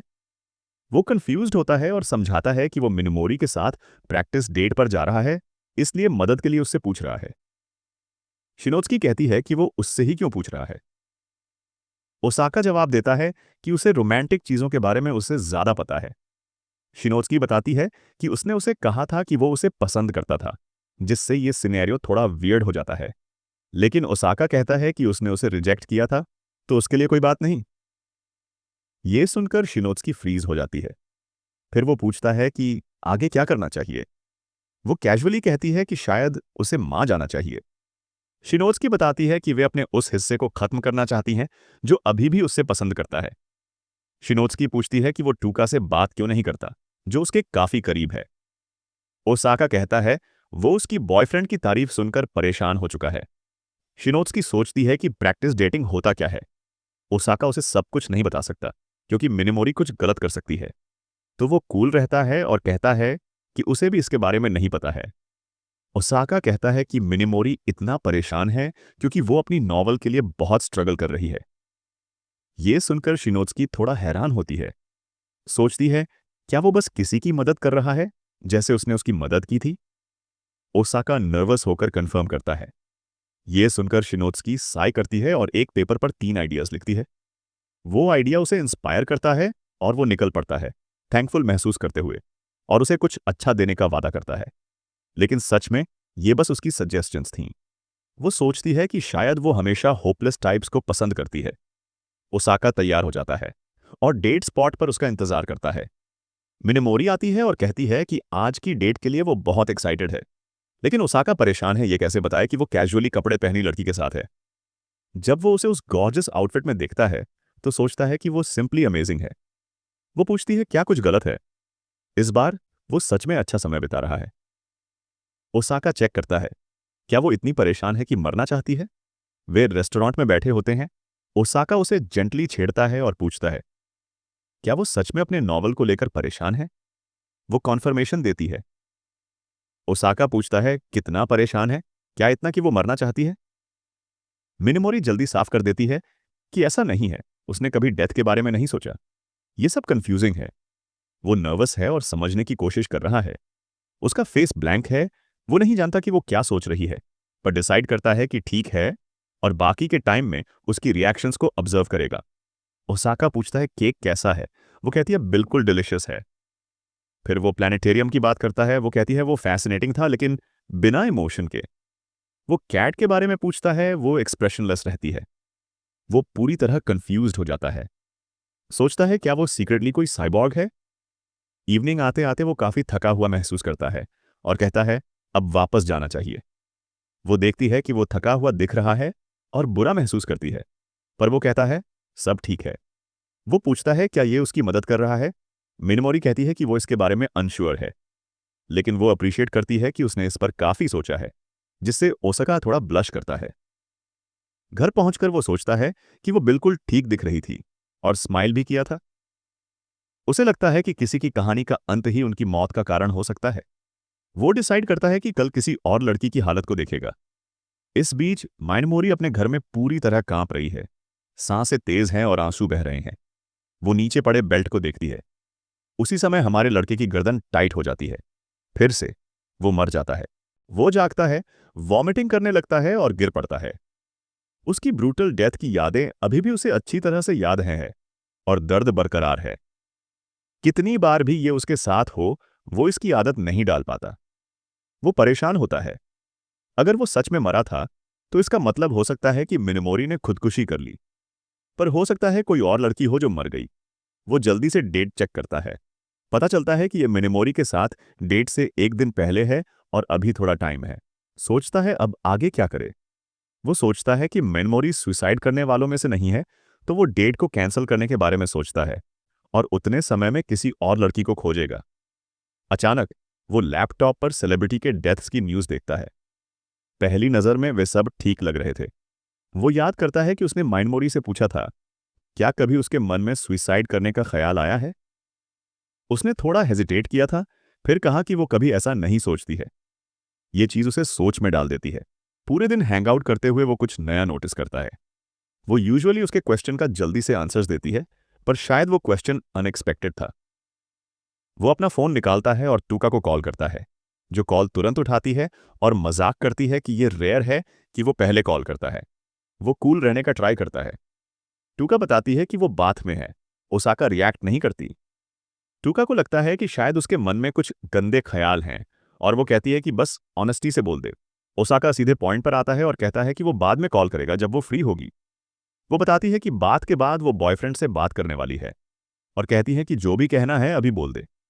फिर वो बताता है कि वो अपने और मिनमोरी के साथ डेट को लेकर थोड़ा अनश्योर फील कर रहा है। ये सुनकर वो समझ जाती है कि शायद वो उसे किसी यूजुअल डेट स्पॉट पर ले जाने का सोच रहा है, लेकिन वो इसे डिनाई नहीं कर पाता। तब वो सुझाव देती है कि वो कोई ऐसी जगह जाए जहां वो खुद जाना चाहता है। सबसे पहले वो उसे याद दिलाती है कि डेटिंग एक चॉइस है। असली मायने में ये एक दूसरे को समझना है। वो कहती है कि अगर वो उसे अपना असली सेल्फ दिखा सके, तो उसके लिए भी कनेक्शन बिल्ड करना आसान होगा। जब दोनों एक दूसरे को समझेंगे, तो फन कहीं ज्यादा होगा। ओसाका को ये बात समझ में आती है और वो कहता है कि वो डेटिंग शुरू करने के लिए काफी एक्सपीरियंस लगती है। इसके बाद टूका कॉल खत्म करती है और बताती है कि उसने अभी अभी ये सब ऑनलाइन देखा और उसे गुड लक विश करती है। मीनवाइल ओसाका मिनेमोरी को मूवी दिखाने ले गया है। वो उसे फैसिनेटिंग लगती है। मूवी एक मेगालोडॉन के बारे में होती है। वो बताती है कि कुछ पार्ट्स उसे समझ में नहीं आए, लेकिन फिर भी वो अपने एनालिसिस के साथ कहती जाती है। उसे लगता है कि ह्यूमन ड्रामा काफी एंटरटेनिंग था और वो इसे अपनी अगली नॉवल के लिए इंस्पिरेशन की तरह इस्तेमाल कर सकती है। हमारा गाय नोटिस करता है कि वो ऐसे मोमेंट्स में थोड़ा ज्यादा बात करती है, जो थोड़ा अजीब फील होता है। मिनेमोरी मजाक में कहती है कि ये उतना वियर्ड नहीं जितना उसका मूवीज में टेस्ट है। इसके बाद वो उससे पूछता है कि वो अब कहाँ जाना चाहती है। ओसाका ऐसा प्लेस मेंशन करता है जहां उसके लिए अकेले पहुंचना मुश्किल हो सकता है, क्योंकि वो उसे और अच्छे से जानना चाहता है। वो कहता है कि वो किसी भी तरह हेल्प करने के लिए रेडी है। तब वो उसे एक एंटीक बुक स्टोर ले जाती है। अंदर जाते ही वो बुक्स की क्वांटिटी देखकर दंग रह जाता है। वो एक किताब देखती है जो उसे चाहिए और उसे शोल्डर राइड देने को कहती है ताकि वो वहां तक पहुंच सके। वो थोड़ा शॉक्ड होता है और पूछता है कि ऐसा क्यों। वो कहती है कि उसने ही कहा था कि वो उसके लिए कुछ भी करेगा। उसे एहसास होता है कि उसने क्या कहा था और सोचता है कि वो क्लर्क से स्टेप लैडर क्यों नहीं मांग लेती। वो बताती है कि उसे क्लर्क से बात करने में डर लगता है। तब उसे समझ आता है कि वो उसे इसलिए साथ लाई है क्योंकि ऐसी चीजों के लिए मदद मांगना उसके लिए टफ है। तो वो कहता है कि वो क्लर्क से बात कर लेगा, लेकिन जब वो क्लर्क को देखता है तो शॉक हो जाता है। वो अंडरवर्ल्ड के माफिया जैसा दिखता है। वो सोचता है कि शोल्डर राइड देना ही बेहतर होगा। वो हेल्प के लिए थैंक्स कहती है, लेकिन वो कंफ्यूज हो जाता है जब वो उसे उठाती है। उसका हेयर बहुत अच्छा स्मेल करता है, लेकिन वो उसे जल्दी करने के लिए कहती है क्योंकि वो बहुत भारी है। तभी क्लर्क आकर दोनों को पकड़ लेता है और मिनमोरी ओसाका के ऊपर गिर जाती है। क्लर्क लैडर ले आता है और वो एक रेयर बुक का फर्स्ट एडिशन खरीद लेती है। पार्क में आराम करते हुए ओसाका के दिमाग में बहुत कुछ चल रहा होता है, लेकिन मिनमोरी बिल्कुल शांत रहती है। वो कैजुअली कहती है कि उसे सब भूल जाना चाहिए और ओसाका अग्री कर लेता है। माहौल बदलने के लिए वो पूछता है कि उसने कौन सी बुक ली। वो बताती है कि वो एक किड्स बुक है जो उसे बचपन से पसंद थी लेकिन खो गई थी। वो कहानी एक ऐसे बच्चे की है जो सुपर टैलेंटेड नहीं था, लेकिन इमेजिनेशन की वजह से एडवेंचर्स करता रहता था। वो कहती है कि शायद अब उसे ये उतना इंटरेस्टिंग न लगे, लेकिन यही वो बुक थी जिसने उसे नॉवलिस्ट बनने के लिए इंस्पायर किया था। वो उसकी नॉवल को याद करता है और पूछता है कि क्या वो उसे अपनी नई स्टोरी दिखा सकती है। वो थोड़ा सरप्राइज होती है। उसे एहसास होता है कि उसके रोमांस के एक्सपीरियंस उसकी राइटिंग के लिए हैं। वो सोचता है कि उसे पढ़कर वो उसे बेहतर समझ सकेगा। वो खुश होती है, लेकिन वो उसे फीडबैक न देने के लिए कहती है। वो थोड़ा कंफ्यूज होता है लेकिन मान जाता है। वो कहती है कि उसे आज जल्दी जाना है क्योंकि उसके कुछ प्लान्स हैं। जब वो ये सुनता है तो सोचता है कि वो सच में घर जा रही है या कहीं और। शायद कोई नाइट क्रैम स्कूल होगी, लेकिन वो कहती है कि उसके अंकल उसकी नॉवल पढ़ रहे हैं। जैसे ही वो जाती है उसे याद आता है कि पिछली बार वो जिस रात मरा था वही रात आज है। अब उसे चिंता होती है कि कहीं कुछ फिर से ना हो। उसे लगता है कि अगर मिनमोरी नहीं मरेगी तो शायद इस बार वो मरेगा, लेकिन अब देर हो चुकी है। वो सोचता है कि उसे बस उसकी नॉवल पढ़नी चाहिए। ओपनिंग के साथ ही कहानी एक लड़की के सेल्फ कन्फेशन से शुरू होती है। वो यूजुअली नॉवेल्स नहीं पढ़ता, लेकिन ये उसका अटेंशन खींच लेती है। कहानी में टेंशन और ड्रामा है। लड़के को मैजिकल अटैक लगता है और हीरोइन रीइंकार्नेटेड निकलती है। उसे शॉक लगता है जब मेन गर्ल उसकी बाहों में मर जाती है।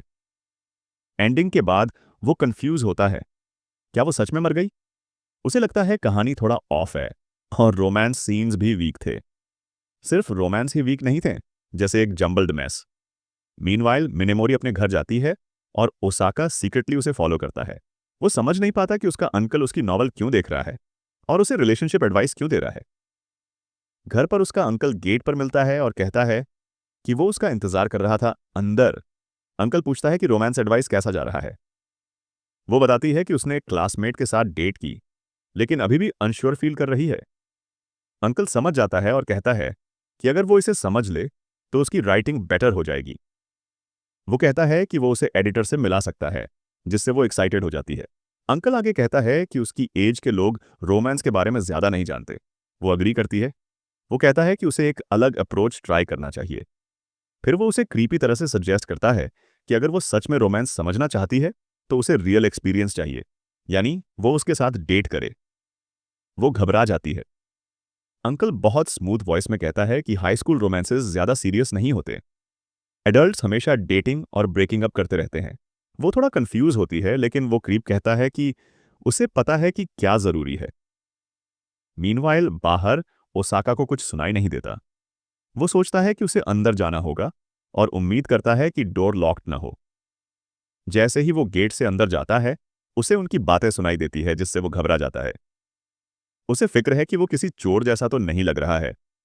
उसे बहुत पसीना आ रहा है। वो सोच रहा है कि क्या वो सही जगह पर है। क्या होगा अगर कॉप्स आ जाएं और वो मुश्किल में फंस जाए? फ्लैग्ड होने के बाद उसका घूमना फिरना बहुत मुश्किल हो जाएगा। वो नोटिस करता है कि वो लड़ नहीं रहे हैं और वो सोचता है कि शायद उसे पीछे हट जाना चाहिए और उसके बाहर आने का वेट करना चाहिए। अंदर उसका क्रीपी अंकल निश्चित रूप से समझ गया है कि क्या चल रहा है। इस बीच माइनीमोरी उनकी एज डिफरेंस को लेकर मिक्स्ड अप महसूस कर रही है। अंकल उसे कह रहा है कि वो इसके बारे में ज्यादा ना सोचे। वो क्रीप उसके क्लोज आता है, उससे कहता है कि अगर वो बस उसके ऑर्डर्स को फॉलो करे तो सब कुछ अच्छा होगा, लेकिन वो तुरंत उसे ढकेलती है और उससे पीछे हटती है। फिर वो कमेंट करता है कि उसमें कुछ सीरियस कॉन्फिडेंस है। वो समझ नहीं पाती है। अंकल आगे कहता है कि वो सोचती है कि वो बस कैजुअली राइट कर सकती है और किसी तरह नॉवलिस्ट बन सकती है। उसे रियलाइज होता है कि ये सच नहीं है। फिर वो उसे बताता है कि वो इंडस्ट्री में एक वैल्यूएबल कनेक्शन को खोने वाली है। वो बस राइटिंग में बेटर होना चाहती थी। उसने कभी नहीं सोचा था कि चीजें इतनी कॉम्प्लिकेटेड हो जाएंगी। वो उससे कहता है कि वो इसे लेकर सीरियस नहीं है। वो उसे वार्न करता है कि ये इंडस्ट्री उतनी ईजी नहीं है जितना वो सोचती है। वो आदमी उससे कह रहा है कि उसका नॉवल कितना भी अच्छा क्यों ना हो, अगर वो चुना ही ना जाए तो कोई उसे कभी नहीं पढ़ेगा। वो सजेस्ट करता है कि वो उसे मना कर सकती है, लेकिन वो इंसिस्ट करता रहता है कि वास्तव में केवल एक ही क्लियर चॉइस है। वो सुपर हेजिटेंट और कंफ्यूज्ड महसूस कर रही है, लेकिन वो उसे फिक्र न करने के लिए कहता है। रिपीट करता है कि असल में उसके पास सिर्फ एक ही ऑप्शन है। वो यहां तक कहता है कि उसके लिए नॉवल लिखना बस एक गेम है। वो पसीने में भीग रही है, हेजिटेंट दिख रही है, लेकिन वो फिर भी उसके रूम में जाती है। वो मुड़ता है और कहता है कि वो अब चीजों को अच्छे से समझ रही है। वो क्रीप कहता है कि उसने अपने वर्ड से लाइन क्रॉस कर दिया होगा। वो धीरे धीरे उसकी स्कर्ट की बेल्ट हटाना शुरू करता है।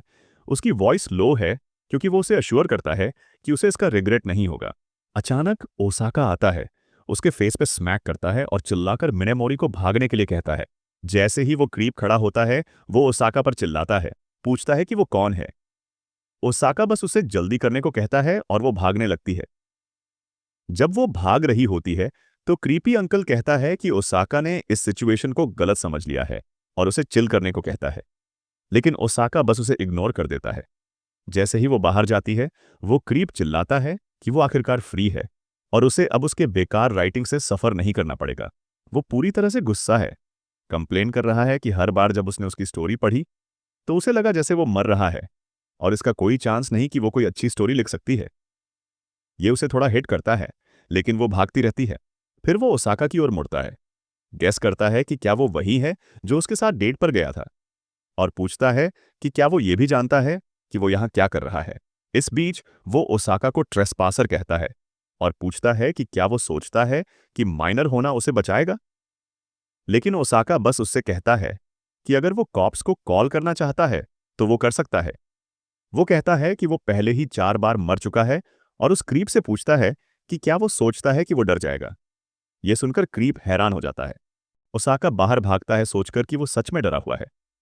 वो सोचता है कि अगर वो अपने डेस्टिन्ड पर्सन को खोज भी लेता है तो सब पॉइंटलेस है अगर वो एक क्रिमिनल बन जाता है। वो सोचता है कि क्या उस आदमी को मारना जरूरी था, जैसे क्या उसे कोई ड्रामेटिक एग्जिट करनी थी।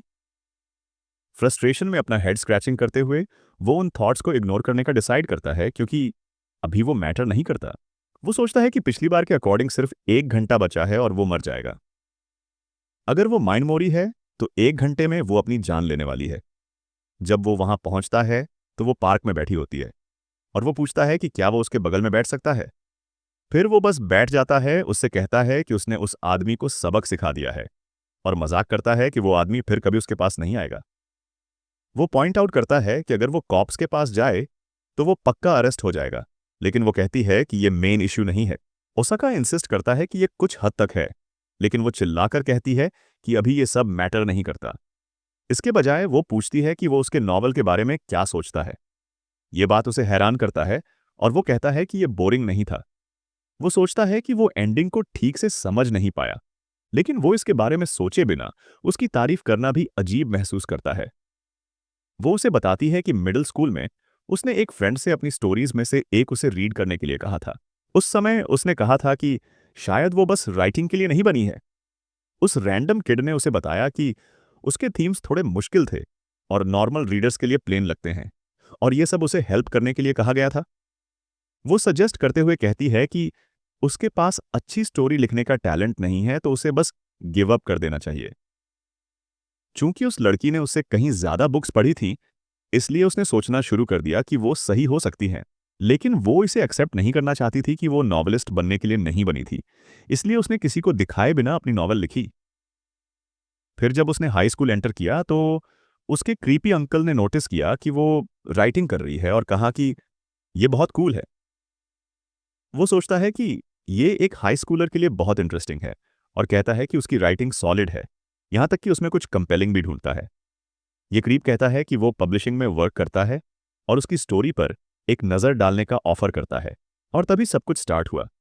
फिर उसका अंकल आता और उसके नॉवेल्स में से एक को रीड करता है, जो पहली बार था जब किसी ने सच में उसकी राइटिंग की तारीफ की, और इससे वो बहुत खुश हुई। लेकिन उसे कितनी भी हेल्प मिली हो, उसने जितना ज्यादा अपनी राइटिंग को फिक्स करने की कोशिश की, उतना ही ज्यादा वो बेकार हो गई। हमारे लड़के के हेल्प करने के बाद भी वो अभी भी इसे समझ नहीं पाई, लेकिन अब उसे आखिरकार रियलाइज होता है कि उसे क्या करना चाहिए था। वो सोचती है कि उसे कभी राइटिंग स्टार्ट नहीं करनी चाहिए थी। वो रोना शुरू कर देती है, कहती है कि अगर उसने कुछ भी लिखा नहीं होता तो वो इतना अनकंफर्टेबल फील नहीं करती। जब वो उसे इस तरह देखता है तो वो उनके लिए कुछ ड्रिंक्स लेने का डिसाइड करता है। सिर्फ 30 मिनट बाकी हैं, और अगर वो उसे अपनी जान लेने से रोकना चाहता है तो उसके साइड में रहना इनफ होना चाहिए। लेकिन अभी भी चांस है कि वो नहीं हो सकती है जो मरने वाली है। इससे उसे कोई हेल्प नहीं मिलती है। जैसे ही वो उसके पास जाता है, वो बस बेंच पर लेटी हुई है। वो थोड़ा घबरा जाता है और उसका नाम पुकारता है। जब वो पास आता है तो उसे रियलाइज होता है कि वो सो गई है। वो सोचता है कि अगर वो डेस्टिन्ड वन नहीं है तो वो उसे इस तरह नहीं छोड़ सकता है। वह डिसाइड करता है कि उसे ट्राई करना होगा। वो किसी को कॉल करता है, अपोलोजाइज करता है और एक फेवर मांगता है। जब मिनेमोरी जागती है तो वो ओसाका से कहती है कि वो खुद से घर जा सकती है। ओसाका उससे इंसिस्ट करता है कि वो इस कॉल पर बात करे, क्योंकि उसे लगता है कि उनके पास टाइम नहीं है। वो कंफ्यूज्ड है, लेकिन वो इंसिस्ट करता है कि उसे आंसर करना चाहिए। तभी दूसरी तरफ से कोई अपना इंट्रोडक्शन कोडिन पब्लिशिंग से चीटा के रूप में करता है। ये उसे पूरी तरह शॉक करता है। पब्लिशर ने उसकी मैन्युस्क्रिप्ट को रिव्यू करने का ऑफर दिया। ये सब ओसाका की वजह से था, जिसने मिया को अपनी हाई प्रोफाइल बहन से बात करने के लिए कहा, ताकि वो उसे एक एडिटर से मिला सके। हालांकि उस एडिटर ने कहा उसकी नॉवल उतनी अच्छी नहीं है, क्योंकि ये काफ़ी कॉम्प्लिकेटेड है। शायद इसलिए कि उसने इंटरनेट पर बहुत टाइम ओवर थिंकिंग और ओवर रिसर्चिंग में खर्च किया था।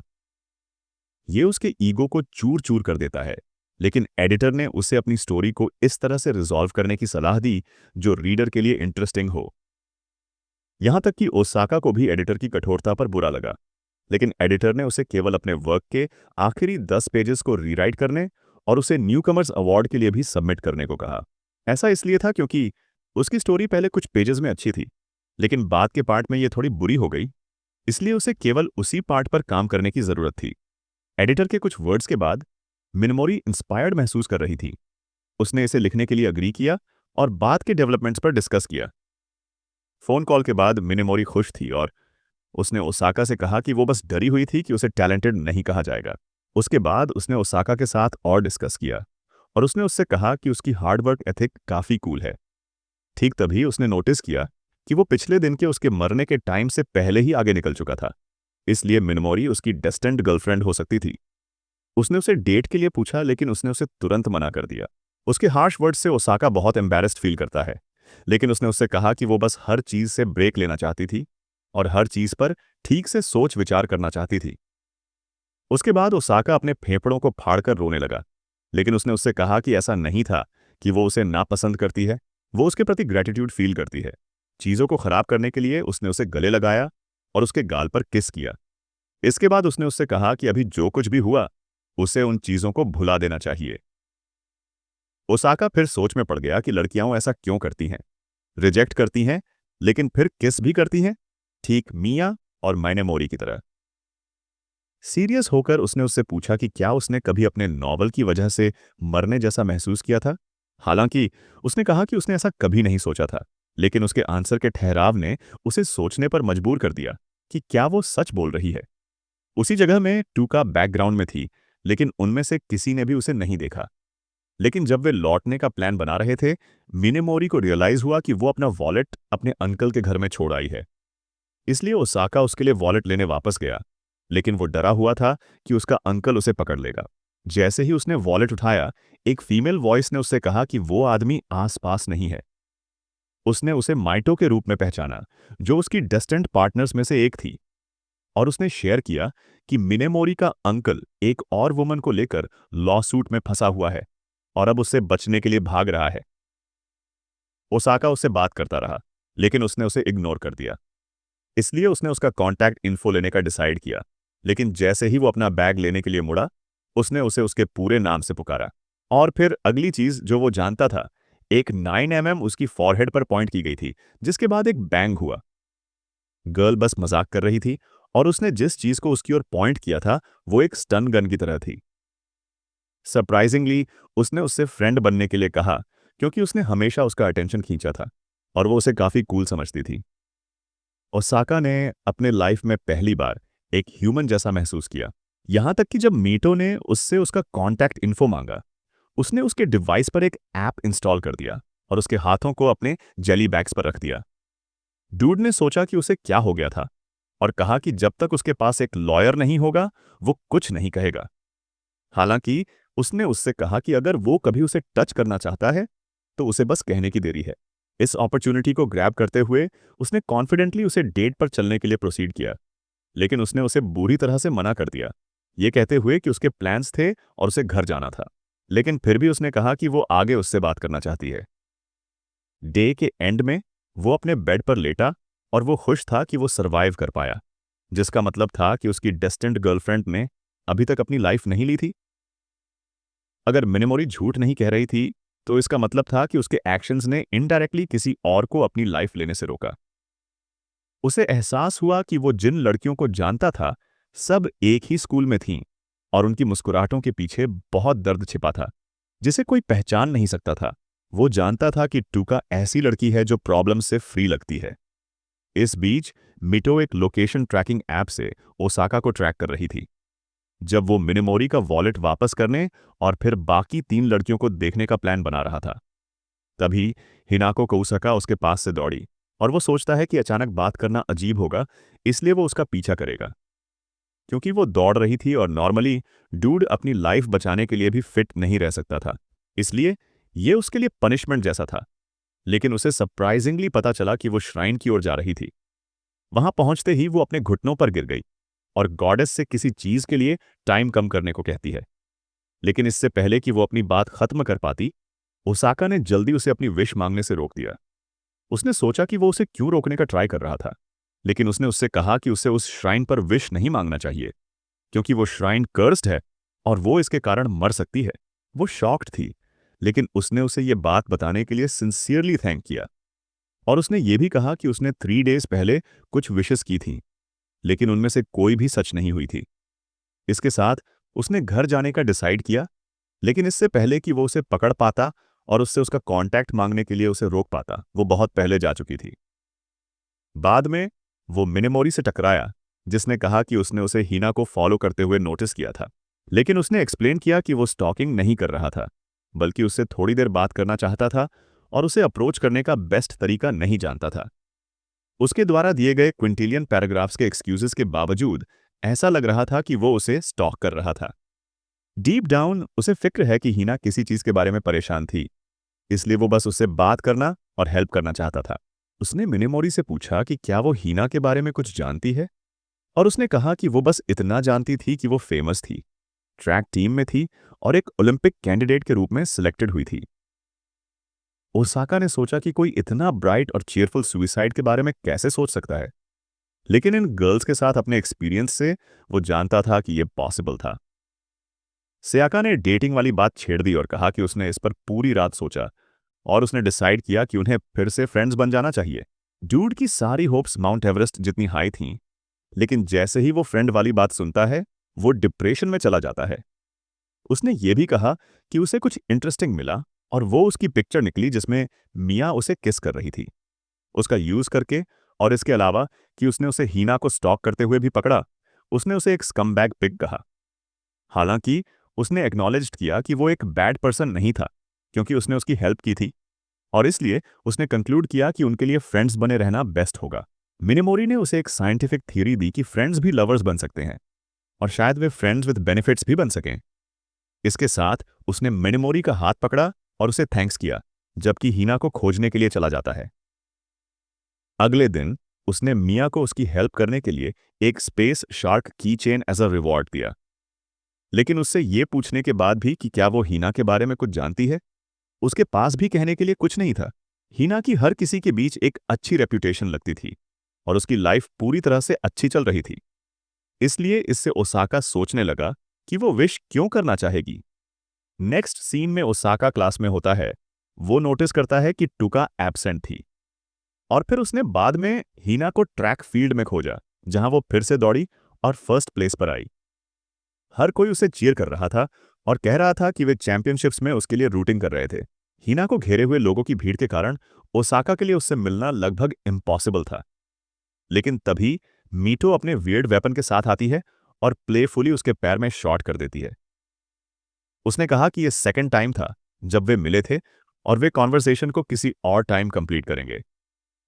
लेकिन उसके सस्पिशियस एक्ट ने ओसाका को क्वेश्चन से भर दिया, और इससे भी बेकार, जैसे ही वो वहां से गई, ऐसा लगा जैसे वो डिसअपियर्ड हो गई थी, जैसे वो किसी तरह की डीमन थी। अचानक उसने घुटन महसूस किया और वो मुश्किल से सांस ले पा रहा था। हालांकि जिसे उसने एक सिंपल घुटन समझा, उसी के कारण उसकी डेथ हो गई। वो फिर से जागा और रियलाइज किया कि उसकी डेस्टिन्ड गर्लफ्रेंड मर गई होगी और वो या तो मीटो या हीना होनी चाहिए। जब वो उठा तो उसने रियलाइज किया कि वो श्राइन के रास्ते पर था, जिसका मतलब था कि यह हीना से मिलने से ठीक पहले था। और चूंकि वो वहां पे आराम कर रहा था, इसका मतलब था कि वो शायद उसकी डेस्टिन्ड वन होगी। फिर से उसने उसे गॉड्स के सामने ऑफर करने और विश मांगने का ट्राई करते हुए देखा। उसने उससे पूछा कि क्या उसे अपने ट्रैक या कुछ और चीजों से रिलेटेड कोई परेशानी हो रही है। उसने तुरंत पूछा कि उसे ये कैसे पता है, और ओसाका बोल पड़ा कि वो एक साइकिक है। वो लड़की उसकी बातों में एक झटके में आ गई और बोली कि अगर वो सच में साइकिक है तो उसे उसकी दूसरी प्रॉब्लम के बारे में भी पता होना चाहिए। उसने झूठ बोलते हुए कहा कि हाँ, उसे पता है। जब उसने अपना हाथ उसके सिर पर रखा तो उसने पूछा कि क्या ये किसी रिलेशनशिप, ग्रेड्स, हेल्थ या रोमांस से जुड़ा हुआ है। बहुत कॉन्फिडेंट होकर उसने कहा कि ये जरूर उन्हीं में से किसी से जुड़ा हुआ है। साफ तौर पर वो स्टूपिड लड़की उस पर यकीन कर बैठी और बोली कि उसके पास उससे डिस्कस करने के लिए कुछ है। फिर उसने उसे अपना कॉन्टैक्ट इन्फो दिया। जब वो चली गई, गॉडेस प्रकट हुई और बोली कि उसने उसे देखने के लिए एक बेहतरीन शो दिया और वो उसके एक्शन से काफी एंटरटेन हो रही है। उसने पूछा कि वो हर बार अलग तरीके से क्यों मरता है और क्या वो वैसे ही मर रहा है जैसे उसकी डेस्टेंड गर्लफ्रेंड मरी थी। गॉडेस ने इस बात पर अग्री किया और बताया कि ये बात वो पहले बताना भूल गई थी, क्योंकि जबरदस्ती ऐसे दो लोगों को कनेक्ट किया गया जो डेस्टिनी में कभी नहीं मिलने वाले थे। तो इसका मतलब ये हुआ कि अगर उसकी डेस्टेंड लड़की मरेगी तो उसकी डेथ भी उसी तरह होगी।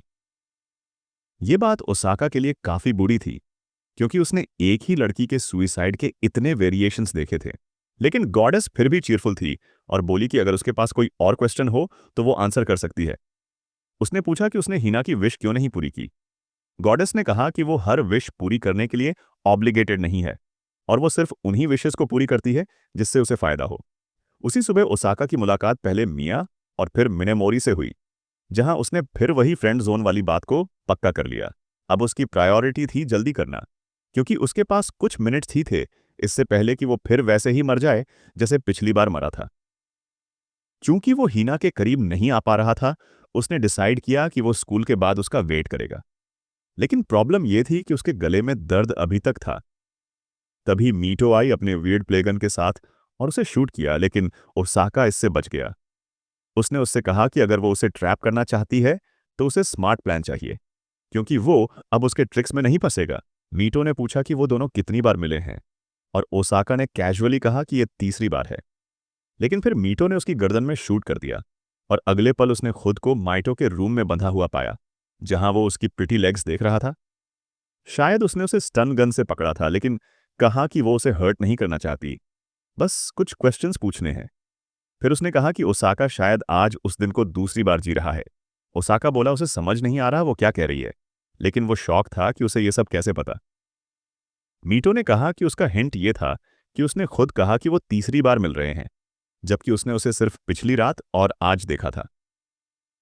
ओसाका ने कहा कि उसकी जीभ फिसल गई थी, लेकिन मीटो ने बताया कि उसका एयरगन कस्टम मेड है और ये सिर्फ एक ही है जिसे डॉज करना इम्पॉसिबल था। लेकिन ओसाका ने उसे परफेक्टली डॉज किया, जैसे उसने वो पहले देखा हो। वो जानना चाहती थी कि उसने ऐसा कैसे किया अगर उसने ये दिन दोबारा नहीं जिया। ओसाका के दिमाग में हजार बातें चल रही थीं और वो डिसाइड नहीं कर पा रहा था कि असली रीजन बताना चाहिए या नहीं। तभी माइटो ने योसुगा का नाम लिया। ओसाका शॉक में रह गया और पूछा कि उसे ये नाम कैसे पता। मीटो ने कहा, डरने की जरूरत नहीं, और वो बस हेल्प करना चाहती है। पर ओसाका ने टेबल पर योसुगा की स्टोरी वाली मैगजीन देखी और समझ गया कि मीटो ने वही पढ़ी होगी। लेकिन माइटो ने बताया कि वो मैगजीन उसकी खुद की कंपनी की है और अगले महीने रिलीज होनी थी। उसने कहा कि वो मैगजीन इंफॉर्मेशन गैदर करने के लिए बनाई गई थी, और अगर ओसाका उससे अपनी बातें शेयर करे तो वो उसे ऐसी इंफॉर्मेशन दे सकती है जो मैगजीन में नहीं थी। ओसाका अंदर से सब बताना चाहता था, लेकिन अनश्योर था क्योंकि मीटो भी पोटेंशियल पार्टनर थी। फिर भी जब टाइम गुजर गया और उसने देखा कि वो उस समय से आगे पहुंच गया जब वो यूजुअली मर जाता था, तो उसे लगा कि मीटो से बात करने से उसकी और उसकी डेस्टेंट गर्लफ्रेंड दोनों की जान बच गई। आखिरकार उसने सब बता दिया और माइटो ने कहा कि ये वैसा ही था जैसा उसे डर था। असल में उसका खुद का एक रिक्वेस्ट था गॉडेस से, लेकिन उसके रिसर्च में पता चला कि जो लोग श्राइन पर जाते हैं वो धीरे धीरे पागल हो जाते हैं। इसलिए उसने अपनी मैगजीन में वो लेजेंड पब्लिश की, ताकि देख सके कोई रेकलेस बंदा विश कर रहा है या नहीं। श्राइन को मॉनिटर करते समय उसने ओसाका को देखा और जाना कि वो वही टेस्ट सब्जेक्ट है जिसे वो और उसकी कंपनी ऑब्जर्व कर रहे थे। उसने कहा कि ओसाका हेल्पफुल रहा, और बोली कि वो भी उसकी विश पूरी कराने में मदद कर सकती है। फिर उसने अपना काउगर्ल हैट पहना और ओसाका को डेट के लिए कहा। जवाब का इंतजार किए बिना उसने उसे डीप किस किया। सब इंटेंस था, लेकिन थोड़ी देर में उसने किस रोक लिया। ओसाका कंफ्यूज्ड था और पूछा कि वो क्या कर रही है। मीटो ने बताया कि वो बस ये देखना चाहती थी कि क्या इससे उसका डायलेमा खत्म होगा, पर ऐसा नहीं हुआ। इसका मतलब था कि या तो वो उसकी डेस्टिन्ड गर्लफ्रेंड नहीं थी या किसिंग ही वो कंडीशन नहीं थी। फिर वो फूलिश लड़की बोली कि शायद उन्हें वहीं पर एक स्टेप आगे बढ़ जाना चाहिए, और उसका बिहेवियर काफी अजीब था। उसकी हरकतों ने ओसाका के सेंसेस को खराब कर दिया। ओसाका सोच नहीं पा रहा था, पर वो अपनी इनोसेंस लूज नहीं करना चाहता था जब वो ऐसी स्थिति में था। फिर दोनों के बीच चीजें आगे बढ़नी शुरू हुईं, लेकिन अचानक माइटो को खांसी आने लगी। ओसाका को लगा कि शायद वो उसे डिस्गस्टिंग लग रहा है, पर उसने कैबिनेट की तरफ इशारा किया और उसकी मेडिसिन लाने को कहा। उसने दवा खाई और कहा कि उसे लगा वो मर जाएगी। पता चला कि उसके पास जीने के लिए सिर्फ 6 महीने का समय बचा है। वो कई ऑर्गन्स के बिना पैदा हुई थी। कई ट्रांसप्लांट्स के बाद भी उसका शरीर सर्जरीज झेल नहीं पाया, और वो बस बोरोड टाइम पर जी रही थी। उसके पेरेंट्स जो सुपर रिच थे उसे छोड़ गए, बस उसे पैसे देकर चुप करा दिया। इसीलिए उसने रिसर्च शुरू की कि मॉडर्न मेडिसिन के बाहर कोई क्योर है क्या, और इसी तरह वो योसुगा श्राइन पहुंची, उसकी लास्ट होप। उसकी विश थी कि उसकी बॉडी ठीक हो जाए। अब ओसाका को समझ आया कि वो इतनी पुशी क्यों थी। सब उसके डेस्परेशन से आ रहा था। उसने माफी मांगी कि उसने ओसाका को किन हालातों से गुजारा, और कहा कि वो लोग इसे पूरा नहीं कर सकते क्योंकि उसका ऑटोनॉमिक सिस्टम खराब है, और थोड़ी सी एक्साइटमेंट से उसे स्पैज़म्स हो जाते हैं। उसने कहा कि उसने कभी ऐसा एक्सपीरियंस नहीं किया था, इसलिए वो नर्वस थी। अब उन्होंने तय किया कि आगे क्या करना है। अब ओसाका के पास 2 लड़कियां बची थीं, हिनाको और यूजी। हिना के बारे में मीटो को पहले से अंदाजा था क्योंकि वो श्राइन पहले विजिट कर चुकी थी। ओसाका को बस कंफर्म करना था। बाद में वो हिना से मिला, जिसने उसे अपने घर बुलाया ताकि वो अपनी प्रॉब्लम्स पर बात कर सके। मीटो ने उसे कहा था कि हिना के रिस्ट बैंड के नीचे और उसके बैग के अंदर कुछ चीजें चेक करना। जब वो पहुंचा, हिना ने अचानक झुककर उससे कहा कि वो उसका ट्यूटर बने क्योंकि वो मैथ में वीक है। ओसाका ने कहा कि वो तो सेकंड ईयर में है, लेकिन उसने कहा कि वो तो सेकंड ईयर से ही क्लूलेस रही है। उसने उसे बेसिक फर्स्ट ईयर मटेरियल पढ़ाया और वो जल्दी समझ गई और आंसर्स सही दिए। उसे देखकर ओसाका को लगा कि वो फास्ट लर्नर है और इजीली क्लासेस फॉलो कर सकती थी। लेकिन जैसे ही वो अगला लेसन देने वाला था, वो सो गई। उसने चांस लिया और उसके रिस्ट बैंड के नीचे देखा, जहां नीडल मार्क्स थे, जैसा मीटो ने कहा था। ओसाका शॉक में था क्योंकि हिना तो ट्रैक की लेजेंड थी और ओलंपिक कैंडिडेट थी। शायद यही प्रेशर उसे ऐसे गलत ड्रग्स लेने पर मजबूर कर रहा था। अगले दिन हिना क्वालिफायर्स की तैयारी में लगी हुई थी जब टोक्यो से एक लड़की उससे मिलने आई, जिसने कहा कि वही उसकी इंस्पिरेशन है। उसने उसे चीयर करने का प्रॉमिस लिया और चली गई। बाद में हिना वॉशरूम में गई और ओसाका उसके पीछे पहुंचा, उसके मेडिकेशन के साथ। उसने पूछा कि क्या उसे वाकई ऐसी चीजों की जरूरत है। हिना ने बताया कि उसे ये दवा उसके मिडिल स्कूल वाले कोच ने दी थी, जिसने कहा था कि ये अनडिटेक्टेबल हैं और परफॉर्मेंस बूस्ट करती हैं। ओसाका ने कहा कि उसे इतने एक्सट्रीम तक जाने की जरूरत नहीं, क्योंकि वो पिछले साल भी जीत चुकी थी। हिना ने कहा कि स्कूल में वो बुलिंग की विक्टिम थी और सिर्फ दौड़ना ही उसका बचाव था। जब लोग उसकी तारीफ करने लगे तो वो डर गई कि कहीं धीमी पड़ गई तो सब कुछ खत्म हो जाएगा। अब वो डर रही थी कि ओसाका ने उसे चीटिंग करते पकड़ लिया तो उसे टूर्नामेंट से दूर कर देंगे। लेकिन ओसाका ने कहा कि वो एक्चुअल डोपिंग नहीं कर रही थी। किसी ने उस फ्लूइड को चेक किया था और वो सिर्फ नॉर्मल सेलाइन निकला, जो बिल्कुल हार्मलेस था। मीटो ने समझाया कि किसी को प्लेन वाटर देना और उसे ड्रग्स बताकर कन्विंस करना एक स्टैंडर्ड और लो रिस्क मेथड होता है जिससे उसकी स्पीड मेंटेन रहे। इसका मतलब यह था कि उसका टाइम इंप्रूवमेंट सिर्फ प्लेसिबो इफेक्ट था, और क्योंकि वो डोपिंग में बिलीव करती थी, इसलिए उसने अपना फुल पोटेंशियल दिखाया। यह सुनकर हिना को राहत मिली कि आखिर में उसकी डोपिंग का कोई असर नहीं था। अब उसे लगा कि उसे कभी भी ओवरथिंक नहीं करना चाहिए था। बाद में ओसाका उसे लाइब्रेरी ले गया, जहां उनकी मुलाकात सियाका से हुई। सियाका ने उसे कुछ पढ़ने के लिए कहा और उसे 2-3 बार टेस्ट करने के बाद उसे शक हुआ कि हिना को शायद डिसलेक्सिया है, क्योंकि डिसलेक्सिया ऐसी लर्निंग एबिलिटी होती है जिसमें पढ़ना मुश्किल होता है और लंबे पैसेजेस पढ़ने पर बेहोशी महसूस होती है। उसने सुझाव दिया कि फॉन्ट या टेक्स्ट साइज बदलने से हेल्प मिल सकती है। हिना ये सुनकर थोड़ा सरप्राइज्ड हुई कि वो इसलिए खराब स्टूडेंट नहीं थी क्योंकि वो स्टूपिड थी, बल्कि ये उसकी लर्निंग डिफिकल्टी थी। वो इमोशनल हो गई और वहां से निकल गई, लेकिन सिर्फ इसलिए ताकि वो सीधा ओसाका की बाहों में जाकर रो सके। कुछ देर बाद उसने कहा कि वो एथलीट रहना छोड़ देगी, और ओसाका ने कहा कि अगर वो ऐसा चाहती है तो ठीक है। हिना को हैरानी हुई कि उसने उसे रोकने की कोशिश नहीं की, या ये नहीं कहा कि ये उसके टैलेंट की बर्बादी होगी, या कि बीच में छोड़ना गलत है। लेकिन ओसाका ने कहा कि उसने हमेशा देखा था कि जब भी वो दौड़ती थी, वो खुद एंजॉय नहीं कर रही होती थी, और उसका मानना था कि सिर्फ किसी के पास टैलेंट होने का ये मतलब नहीं कि उसे वही काम करते रहना चाहिए। हिना मुस्कुराई और बोली कि वो सच में साइकिक है जो उसके दिल की बात पढ़ सकता है, और फिर उसने उसके गाल पर किस किया। ये साफ था कि वो शायद उसे पसंद करती है, और उसने ये कन्फेस भी किया। ओसाका एक्साइटेड हो गया, सोचते हुए कि आखिर उसने अपना टारगेट हासिल कर लिया। लेकिन जैसे ही उसने उसे प्रपोज किया, उसने भी बाकियों की तरह उसे डंप कर दिया, और इस बार उसकी स्पाइन बच भी नहीं सकी। उसकी क्लूलेसनेस ने साबित कर दिया कि साइकिक भी औरतों को नहीं समझ सकते। हिना ने कहा कि उसे कोई और लड़की पसंद है, और भले ओसाका को लगा कि वो सियाका है, लेकिन हिना ने साफ कहा कि वो नहीं है। उसने कहा कि ओसाका ने उसकी मदद सिर्फ इसलिए की क्योंकि वो खुद परेशानी में था, न कि इसलिए कि वो उसे पसंद करता है। उसने इसे साइकिक की मुश्किल जिंदगी का हिस्सा बताया। ओसाका ने कन्फेस किया कि साइकिक होना सिर्फ एक झूठ था, और यह सुनकर लड़की को बिट्रेयल महसूस हुआ।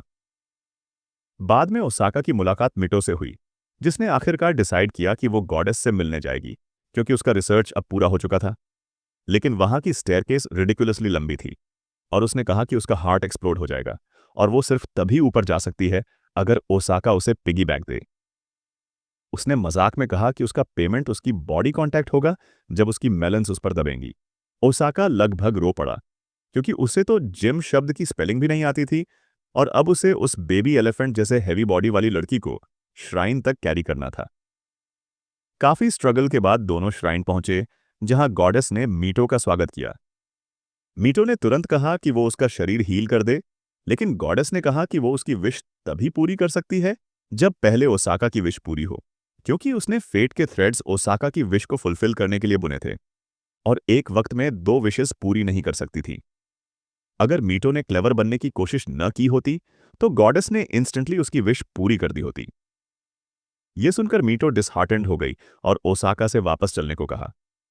फिर उसने सजेस्ट किया कि ओसाका सभी 6 लड़कियों की जान एक एक करके खत्म कर सकता है। ऐसा करने से अगर वो किसी लड़की के साथ ही मरे, तो उसे पता चल जाएगा कि कौन सी उसकी डेस्टिन्ड पार्टनर है। ओसाका ने कहा कि यह कोई गेम नहीं है, और उसे ऐसी बातें बंद करनी चाहिए। लेकिन मीटो गुस्सा हो गई और बोली कि उसके लिए यह गेम नहीं है, बल्कि बहुत सीरियस मैटर है। उसने कहा कि अगर ओसाका सच में सीरियस होता, तो सोल्यूशन उसे तुरंत समझ में आ जाता। उसने पूछा कि उसने कभी क्यों नहीं सोचा कि उसकी डेस्टिन्ड पार्टनर उसकी चाइल्डहुड बेस्ट फ्रेंड टूका हो सकती है, जिसे वो इतने समय से अवॉइड कर रहा था। वो इसलिए चुप थी ताकि ओसाका की जजमेंट पर असर न पड़े। लेकिन जितनी उसकी कहानी सुनती गई, उतना सब कुछ अननेचुरल लगने लगा। कभी भी ऐसा नहीं हुआ कि ओसाका ने टूका को जिंदा देखा हो जब वो मरा, और उसने कभी उससे पूछा भी नहीं कि क्या उसने अपनी लाइफ खत्म करने की कोशिश की थी। मीटो ने कहा कि टूका ज्यादा स्ट्रॉन्ग कैंडिडेट लगती है मीटो या हीना के कंपेयर्ड में, जिनका उससे कोई इमोशनल लिंक नहीं था। ओसाका को गुस्सा आया और बोला कि मीटो को चुप रहना चाहिए, क्योंकि ये उसकी पर्सनल बात है। लेकिन उसने कहा कि अब बकवास करने का समय नहीं है। तभी ओसाका के सिर में जोर का दर्द उठा, और उसे लगा कि वो फिर से मरने वाला है, और बेहोश हो गया। सरप्राइजिंगली, वो अपने कमरे में जागा, सिर में तेज दर्द के साथ, सोचते हुए कि वो मर गया। लेकिन जब उसने देखा कि उसका फोन अभी भी क्रैक्ड है और टूका दरवाजे पर खड़ी है, तो उसे एहसास हुआ कि वो अभी जिंदा है।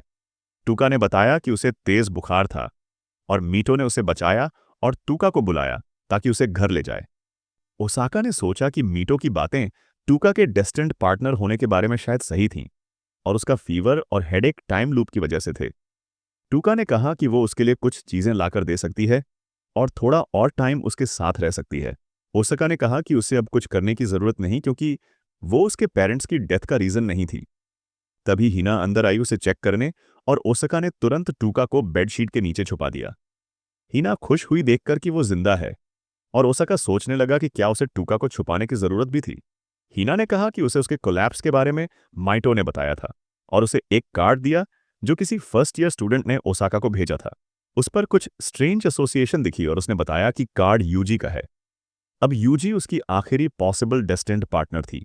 ओसाका ने सोचा कि शायद मीटो चाहती थी कि वो जल्दी उस तक पहुंचे। तभी हिना ने अपने कपड़े उतारना शुरू कर दिया, कहते हुए कि उसने उसकी बहुत मदद की है और अब वो उसे रीपे करेगी। ओसाका कुछ बोल नहीं पाया और वो अनक्लॉथ होकर बोली कि वो उसे मसाज करेगी ताकि वो अच्छा महसूस कर सके। ओसाका ने कहा कि सिर्फ उसे देखकर ही उसकी तबीयत ठीक हो गई और हिना मुस्कुरा दी। इस दौरान टूका बेड के नीचे थी, थोड़ी परेशान और उदास। ओसाका ने हिना को बाय कहा। जब वो रूम में वापस आया तो टूका ने कहा कि वो अब काफी पॉपुलर हो गया है और जल्दी ही गर्लफ्रेंड पालेगा। ओसाका को गुस्सा आया और बोला कि वो बार बार सेम मजाक करना बंद करे, क्योंकि अब वो उसे परेशान कर रहा था, खास तौर पर जब उसने उसके कन्फेशन को रिजेक्ट किया था। टूका ने कहा कि वो सही बोल रहा है और अब वो उससे बात नहीं करेगी या उसे परेशान नहीं करेगी। ओसाका ने गुस्से में अपना फोन फ्लोर पर पटक दिया। बाद में उसने मीटो से यूजी के कार्ड के बारे में पूछा। मीटो ने बताया कि वो कार्ड असल में एक नए रिलीजियस ग्रुप से जुड़ा है, जिसमें लगभग 500 फॉलोअर्स हैं और यूजी उनमें से एक लीडर है। उनके फॉलोअर्स कम होने का कारण यह था कि बिना उस रेफरल कार्ड के कोई भी उनके हेडक्वार्टर्स में एंटर नहीं कर सकता या ग्रुप ज्वाइन नहीं कर सकता। इसलिए उन्हें पहले हिना के साथ डील करनी पड़ी, क्योंकि कार्ड उसके पास था। मीटो ने कहा कि वो ओसाका के साथ यूजी से मिलने आई, इसलिए नहीं कि वो उसकी डेस्टिन्ड पार्टनर थी, बल्कि इसलिए क्योंकि वो ऐसी लड़की नहीं है जो अपनी लाइफ खत्म कर दे। और ये बात ओसाका को खुद तभी समझ आएगी जब वो उससे मिलेगा। थोड़ी देर बाद यूजी मीटिंग पॉइंट पर पहुंची, लेकिन मेटो को अपनी इलनेस से पेन महसूस हुआ और उसे गेस्ट क्वार्टर्स भेज दिया गया। ओसाका जानता था कि माइटो ऐसा जानबूझकर कर रही थी, पर नहीं जानता था क्यों। अब उसका नेक्स्ट स्टेप था यूजी से बात करना और जानना कि क्या वो अपने लाइफ को खत्म करने की सोच रही है। उसने कामली यूजी से पूछा कि क्या वो उससे बात कर सकती है और क्या उसके साथ कुछ ऐसा चल रहा है जिससे वो परेशान है। लेकिन उसने कहा कि इसका उल्टा होता है। वो खुद दूसरों को रेफरल कार्ड देती है जो कठिनाइयों से गुजर रहे होते हैं। उसका काम था दूसरों को सुनना, और उनकी एसोसिएशन एक ऐसी जगह थी जहां लोगों को रीअश्योरेंस मिलता है। यूजी ने उसका हाथ पकड़ा और बोली कि वो बहुत टेंस लग रहा है, जैसे कोई एक गलत कदम उसकी डेथ का कारण बन सकता है। ये ऐसा बर्डन था जो कोई और नहीं समझ सकता था। इसलिए यूजी को ओसाका के लिए बुरा लगा। ओसाका ने कहा कि ये बस रोमांटिक ट्रबल्स हैं और दूसरों की समस्याएं इससे ज्यादा सीरियस होती हैं। तभी एक लेडी अंदर आई जो यूजी को डांटने लगी कि उसने किसी को बिना रेफरल कार्ड के अंदर आने दिया। वो उसकी मदर थी और यूजी ने उसे रिस्पेक्टफुली जवाब दिया, जबकि उसकी मॉम ने उसे स्ट्रे डॉग की तरह ट्रीट किया। बाद में यूजी ने ओसाका को नहाने के लिए मजबूर किया। नहाते समय ओसाका ने महसूस किया कि यूजी के आसपास एक ऐसा काम एटमॉस्फेयर था जो उसे रिलैक्स कर देता था और खुलकर बात करने में हेल्प करता था। अब उसे समझ आया कि मीटो क्यों कहती थी कि यूजी वो इंसान नहीं लगती जो अपनी लाइफ खत्म कर दे। वो सोचने लगा कि फिर कौन हो सकता है। तभी उसने पीछे से आवाज सुनी। यूजी वहां पूरी तरह एक्सपोज्ड खड़ी थी और पूछ रही थी कि क्या वो उसे ज्वाइन कर सकती है। वो नहीं जानता था कि उसे ज्यादा चौंकाने वाली चीज उसकी अचानक एंट्री थी या उसके एक्स्ट्रा लार्ज एयरबैग्स। लेकिन वो उसे ऑफर कर रही थी कि वो उसकी रोमांटिक प्रॉब्लम सॉल्व करने में हेल्प करेगी, क्योंकि उसने हिना की प्रॉब्लम सॉल्व करने में उसकी मदद की थी। उसने उसको हग किया और पूछा कैसा फील हुआ, लेकिन वो एक्सप्लेन नहीं कर सका कि उसकी फीलिंग्स नीचे कहीं लेग्स के बीच में थी। फिर उसने उसे लेक्चर दिया कि उसे पता होना चाहिए कि वो असल में क्या चाहता है।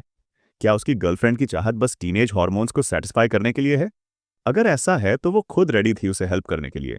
जब उसने बाथरूम में सब कुछ ड्रिपिंग वेट देखा तो ओसाका के मुंह से पानी टपक रहा था और उसकी आईज वाइड ओपन थीं। बाद में मैटो बस यही जानना चाहती थी कि उसने किया या नहीं, लेकिन वो फूल बोला कि वो कर नहीं सका। इस पर उसने उसे spineless soy sipping cowardly loser कहा, क्योंकि अगर उसने किया होता तो वो उसके डेटा एनालिसिस में काम आता। उसने उसे बताया कि यूजी अपनी लाइफ नहीं लेगी क्योंकि वो उनकी एसोसिएशन का कोर थी और हर कोई उससे बात करने के बाद उस पर डिवोटेड हो जाता था। लग रहा था मानो वो कोई सुपरनैचुरल बीइंग हो, क्योंकि वो जेन्युइनली लोगों की हेल्प करने में ऑब्सेस्ड थी।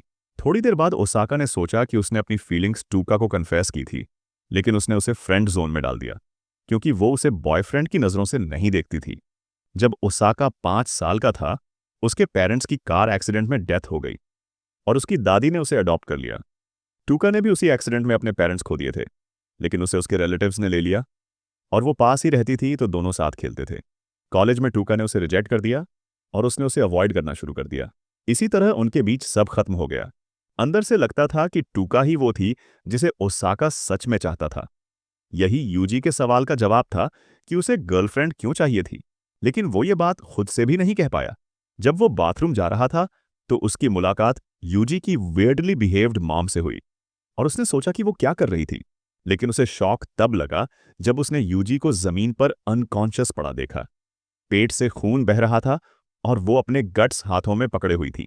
तभी उसे टूका का कॉल आया, वो उसकी फिक्र कर रही थी। उसने सुना कि वो माहो रोबा एसोसिएशन जा रहा है। उसने कहा कि वो एसोसिएशन बहुत डेंजरस थी क्योंकि वहां बहुत से लोगों की मौत हुई थी। ओसाका पैनिक में एम्बुलेंस को कॉल करने के लिए कह रहा था, लेकिन तभी एक लाउड साउंड आई और वो फ्लोर पर गिर गया।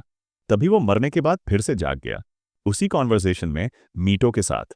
उसने कहा कि लूप फिर से शुरू हो गया है। यूजी मर गई थी और फिर उसे टूका का कॉल आया, जिसके बाद वो खुद मर गया। इसका मतलब यूजी उसकी डेस्टिन्ड पार्टनर नहीं थी।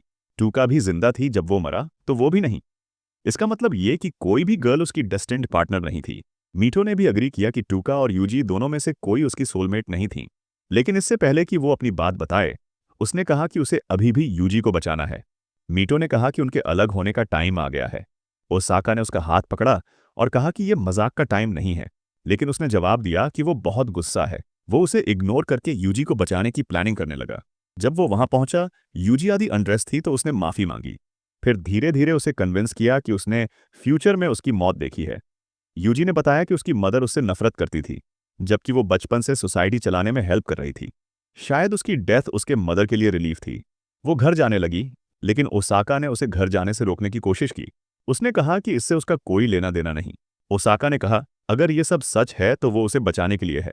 उसने कहा अगर वो उसे सच में बचाना चाहता है तो उसे शादी करनी होगी, क्योंकि अगर वो उसे पूरी जिंदगी प्रोटेक्ट नहीं कर सकता तो उसका बचाना कोई मतलब नहीं रखता। उसने जवाब दिया कि वो गलत है। उसने बाथरूम वाली बात पर ध्यान दिया था जब उसने पूछा था कि वो सच में क्या चाहता है। असल में वो अपनी फ्रेंड टूका को चाहता था, जिसे वो प्यार करता था, लेकिन उसने रिजेक्ट कर दिया था और किसी और से रिलेशनशिप बना लिया था। अब उसे एहसास हुआ कि वो गर्लफ्रेंड नहीं चाहता, बस उसी को चाहता है। उसने कहा कि यूजी की वजह से उसे खुद की सच्चाई का एहसास हुआ, इसलिए वो उसकी सेवियर थी। तब उसने यूजी से पूछा कि वो खुद क्या चाहती है। उसी वक्त हिना वहां आ गई और यूजी ने बताया कि वो ओसाका को टेस्ट कर रही थी। वो बोली कि वो हिना के घर रात बिताने वाली थी, लेकिन फीलिंग्स के साथ स्ट्रगल भी कर रही थी। अंत में उसने ओसाका से कहा कि सब रिजॉल्व है। जाने से पहले उसने उसके गाल पर किस किया और बोली कि वो ठीक रहेगी और उसे अपनी मोस्ट इंपॉर्टेंट पर्सन को बचाना चाहिए। वो बोली कि उसे शादी करने में कोई प्रॉब्लम नहीं होती, लेकिन ओसाका पहले ही अपनी ट्रू लव से मिलने भाग रहा था। रास्ते में उसे माइटो मिली, जिसने कहा कि उसने उसकी फेटेड पार्टनर को लगभग खोज लिया है। बस एक और चीज कंफर्म करनी है और उसे उसकी हेल्प चाहिए। इसके पहले कि वो कुछ समझे, मीटो ने अपने मुंह से यूजुअल बैंग साउंड निकाली, लेकिन इस बार वो स्टन गन नहीं बल्कि असली गन थी। गोली उसकी स्कल के पार निकल गई और वो फिर मर गया। एक बार फिर ओसाका मरा और लूप रीस्टार्ट हो गया। फिर उसने मीटो से कन्फ्रंटेशन किया कि उसने उसे क्यों मारा। उसने कहा कि वो कंफर्म करना चाहती थी कि उसकी डेस्टिन्ड पार्टनर टूका थी। ओसाका ने कहा कि ये पॉसिबल नहीं क्योंकि वो टोका से फोन पर बात कर रहा था जब वो मरा। लेकिन मीटो ने बताया कि ओसाका की डेथ का उसके डेस्टिन्ड पार्टनर से कोई लेना देना नहीं था। जब उसने यूजी के कमरे की इन्वेस्टिगेशन की तो वहां कई जले हुए चारकोल स्टोव्स मिले जो उसकी मां ने वहां रखे थे। मीटो ने एक्सप्लेन किया कि ओसाका एक ऐसे रूम में गया था जहां कार्बन मोनोऑक्साइड भरा हुआ था और वो कार्बन मोनोऑक्साइड पॉइजनिंग से मर गया। उसकी डेस्टिन्ड गर्लफ्रेंड तब भी अलाइव थी, लेकिन मीटो श्योर नहीं थी कि उस कंडीशन में लूप दोबारा एक्टिवेट होगा या नहीं। तो उसने टेस्ट करने के लिए उसकी लाइफ खत्म कर दी और यह सक्सेसफुल रहा, जिसका मतलब था कि उसकी डेस्टिन्ड पार्टनर टूका थी। ओसाका गुस्से से भर गया ये सोचकर कि ये गर्ल अब भी गेम्स खेल रही थी जबकि किसी की लाइफ ले चुकी थी। लेकिन वो स्टूपिड गर्ल बोली कि उसे गेम्स पसंद थे क्योंकि उसकी शॉर्ट लाइफ में एंजॉय करने के लिए कुछ ज्यादा नहीं था और गेम वर्ल्ड ही उसका सब कुछ था। उसने कहा कि एक चीज जो वो एब्सोल्युटली हेट करती थी वो थे चीटर्स जो लाइफ के रूल्स तोड़ देते हैं। उसके लिए दुनिया एक अनप्लेजेंट गेम थी जिसमें सिर्फ एक लाइफ मिलती है। लेकिन ओसाका बार बार मर रहा था और जी रहा था। यही रीजन था कि वो उसे कई बार मारकर अश्योर करना चाहती थी कि वो फिर कभी न जागे। उसे इससे भी ज्यादा गुस्सा इस बात पर था कि वो इस एडवांटेज को दूसरों की मदद करने में यूज कर रहा था। उसने कहा कि उसे उसके ऊपर जरा भी जेलसी नहीं है क्योंकि गॉडेस कभी उसकी विश पूरी करने की योजना में नहीं थी। ओसाका ने पूछा उसका मतलब क्या है। फिर उसने उसे टूका की डायरी दी और कहा अगर वो अपनी डेस्टिन्ड गर्लफ्रेंड को बचाना चाहता है तो इसे पढ़े। फिर बोली कि अब वो उसके काम का नहीं रहा, इसलिए उसकी नजरों से दूर हो जाए। ओसाका ने टूका की डायरी पढ़नी शुरू की। उसे पता चला कि उसे मेमोरी प्रॉब्लम थी, इसलिए वो अपनी यादों को पेपर पर लिखती थी। उसने शुरुआत उस वक्त से की जब उसने स्कूल में पहली बार ओसाका को देखा था। उसे कुछ अगली बुलीज ने बहुत बुरा ट्रीट किया था, इसलिए वो अकेली रहती थी। सब उसे mop haired girl with stinky pits कहते थे क्योंकि उसकी मॉम लेजी थी और कपड़े धोती नहीं थी, न ही उनके पास हेयर कट कराने के पैसे थे, इसलिए वो हमेशा अनकेम्प्ड लगती थी। उसकी ओसाका से पहली मुलाकात तब हुई जब वो अपने फ्रेंड्स के साथ बास्केटबॉल खेल रहा था। एक दिन लंच के समय टूका उसके साथ बैठी और दोनों ने जान लिया कि उनके बीच कुछ कॉमन था। उसके बाद दोनों कभी कभी लंच साथ करने लगे और दोस्त बन गए। टूका ने पूछा कि इतने फ्रेंड्स होने के बावजूद वो यहाँ अकेला लंच करने क्यों आता है। ओसाका ने कहा कि उसकी लाइफ बहुत ज्यादा परफेक्ट चल रही थी और सब उम्मीद करते थे कि वो हर काम में अच्छा करे। वो उस लाइफ से एग्जॉस्टेड था और टूका से बात करना उसे ईजी लगता था। टूका को अच्छा लगा कि कोई ऐसा लड़का जिसे सब पसंद करते हैं उस पर ध्यान दे रहा था। घर लौटने पर उसने अपनी मॉम को एक अजीब आदमी के साथ देखा जिनसे वो पैसे के लिए रिश्ते रखती थी। उसे उस दिन अपने रूम में आने से मना किया गया था। उसके बाद कुछ गर्ल्स जो उसकी बुलीज थीं ने उसे मारा और कहा कि अब से वो ओसाका से बात नहीं करेगी क्योंकि उनकी क्वीन भी उससे अपने फीलिंग्स कन्फेस करने वाली थी। उन्होंने कहा कि ओसाका सिर्फ उसे इसलिए ध्यान देता है क्योंकि उसे उस पर दया आती है। घर वापसी पर उसकी मॉम का क्रीपी बॉयफ्रेंड उस पर हमला करने की कोशिश करता है, लेकिन टूका किसी तरह भाग जाती है। उसने खुद को एक श्राइन पर पाया, वही मैच मेकिंग श्राइन जहां गॉडेस यासुगा थी। वो सोचने लगी कि क्या वो गॉडेस से बॉयफ्रेंड मांग ले, उम्मीद करते हुए कि वो ओसाका ही हो। लेकिन तभी उसे बुली गर्ल्स की बातें याद आईं और उसे लगा कि ओसाका कभी इतनी ग्रोस और पैथेटिक लड़की से प्यार नहीं करेगा। फिर भी उसने विश की कि ओसाका की कोई गर्लफ्रेंड न बने ताकि वो उससे बात करती रह सके। सरप्राइजिंगली गॉडेस ने उसकी विश ग्रांट कर दी, लेकिन उसे पता नहीं था कि इसका कितना गंभीर असर होगा। चाइल्डहुड की मेमोरी में दिखा कि जब टूका छोटी थी, उसके पेरेंट्स कार में झगड़ रहे थे और अचानक स्नैक के लिए रुके थे। उसी साल उनका डिवोर्स हो गया और टूका को गिल्ट हुआ कि काश उसने कुछ कहा ही ना होता। उसने विश की थी कि वो उस वक्त पर जाकर सब ठीक कर सके, लेकिन उसके विश ने सब बदल दिया। उसके पेरेंट्स की डेथ हुई और ओसाका के पेरेंट्स भी उसी एक्सीडेंट में मारे गए। तभी उसे एहसास हुआ कि ये सब उसकी विश की वजह से हुआ। उसके बाद से वो ओसाका के आसपास रहती, उसे देखती रही और प्रिटेंड करती कि वो उससे यूं ही कैजुअली मिली है। वो नहीं चाहती थी कोई सस्पेक्ट करे, इसलिए वो चीयरफुल और केयरफ्री एक्ट करती रही। उसने कोशिश की कि ओसाका को कोई गर्लफ्रेंड मिल जाए ताकि उसकी विश नलिफाई हो जाए, लेकिन शॉक तब लगा जब ओसाका ने खुद उससे कन्फेस किया कि वो उसे पसंद करता है। टूका अंदर से मर जाना चाहती थी, उसने तुरंत उसे रिजेक्ट कर दिया। ओसाका को लगा ये उसके लाइफ का सबसे बड़ा शॉक था। उसे विश्वास नहीं हुआ कि गॉडेस इतनी क्रूल हो सकती है कि उसे पता है उसे गर्लफ्रेंड नहीं मिलेगी। फिर भी उसने उसकी विश एक्सेप्ट कर ली। जब उसने डायरी पूरी पढ़ी, उसने जाना कि टूका ने बाद में झूठ बोला कि उसका बॉयफ्रेंड है, जब असल में वो खुद को खत्म करने की सोच रही थी। जब उसने देखा कि ओसाका को मिया में इंटरेस्ट है, तो वो थोड़ी शांत हुई कि अब अगर ओसाका को गर्लफ्रेंड मिल जाए तो वो मर सकेगी। ओसाका ने उसे कॉल किया, कई बार उसके घर तक गया, लेकिन वो गायब थी। आखिर उसने फोन उठाया और कहा कि उसे पता है ओसाका ने डायरी पढ़ ली है। वो ब्रिज पर थी और जंप करने की तैयारी कर चुकी थी और वो वहां से कूद गई। ओसाका फिर मर गया। जब लूप स्टार्ट हुआ, उसने फिर वही फोन कॉल पिक किया और इस बार उसने कहा कि वो उसके नीचे ही खड़ा है।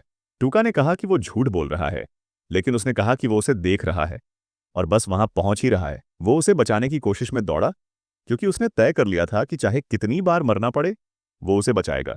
रास्ते में उसे पता चला कि गॉडेस योसुगा की हत्या हो गई है और मीटो ने बताया कि योसुगा कोई देवी नहीं थी, बल्कि एक इंसान थी जो पुराने जमाने में सैक्रिफाइसेस से बैलेंस बनाती थी।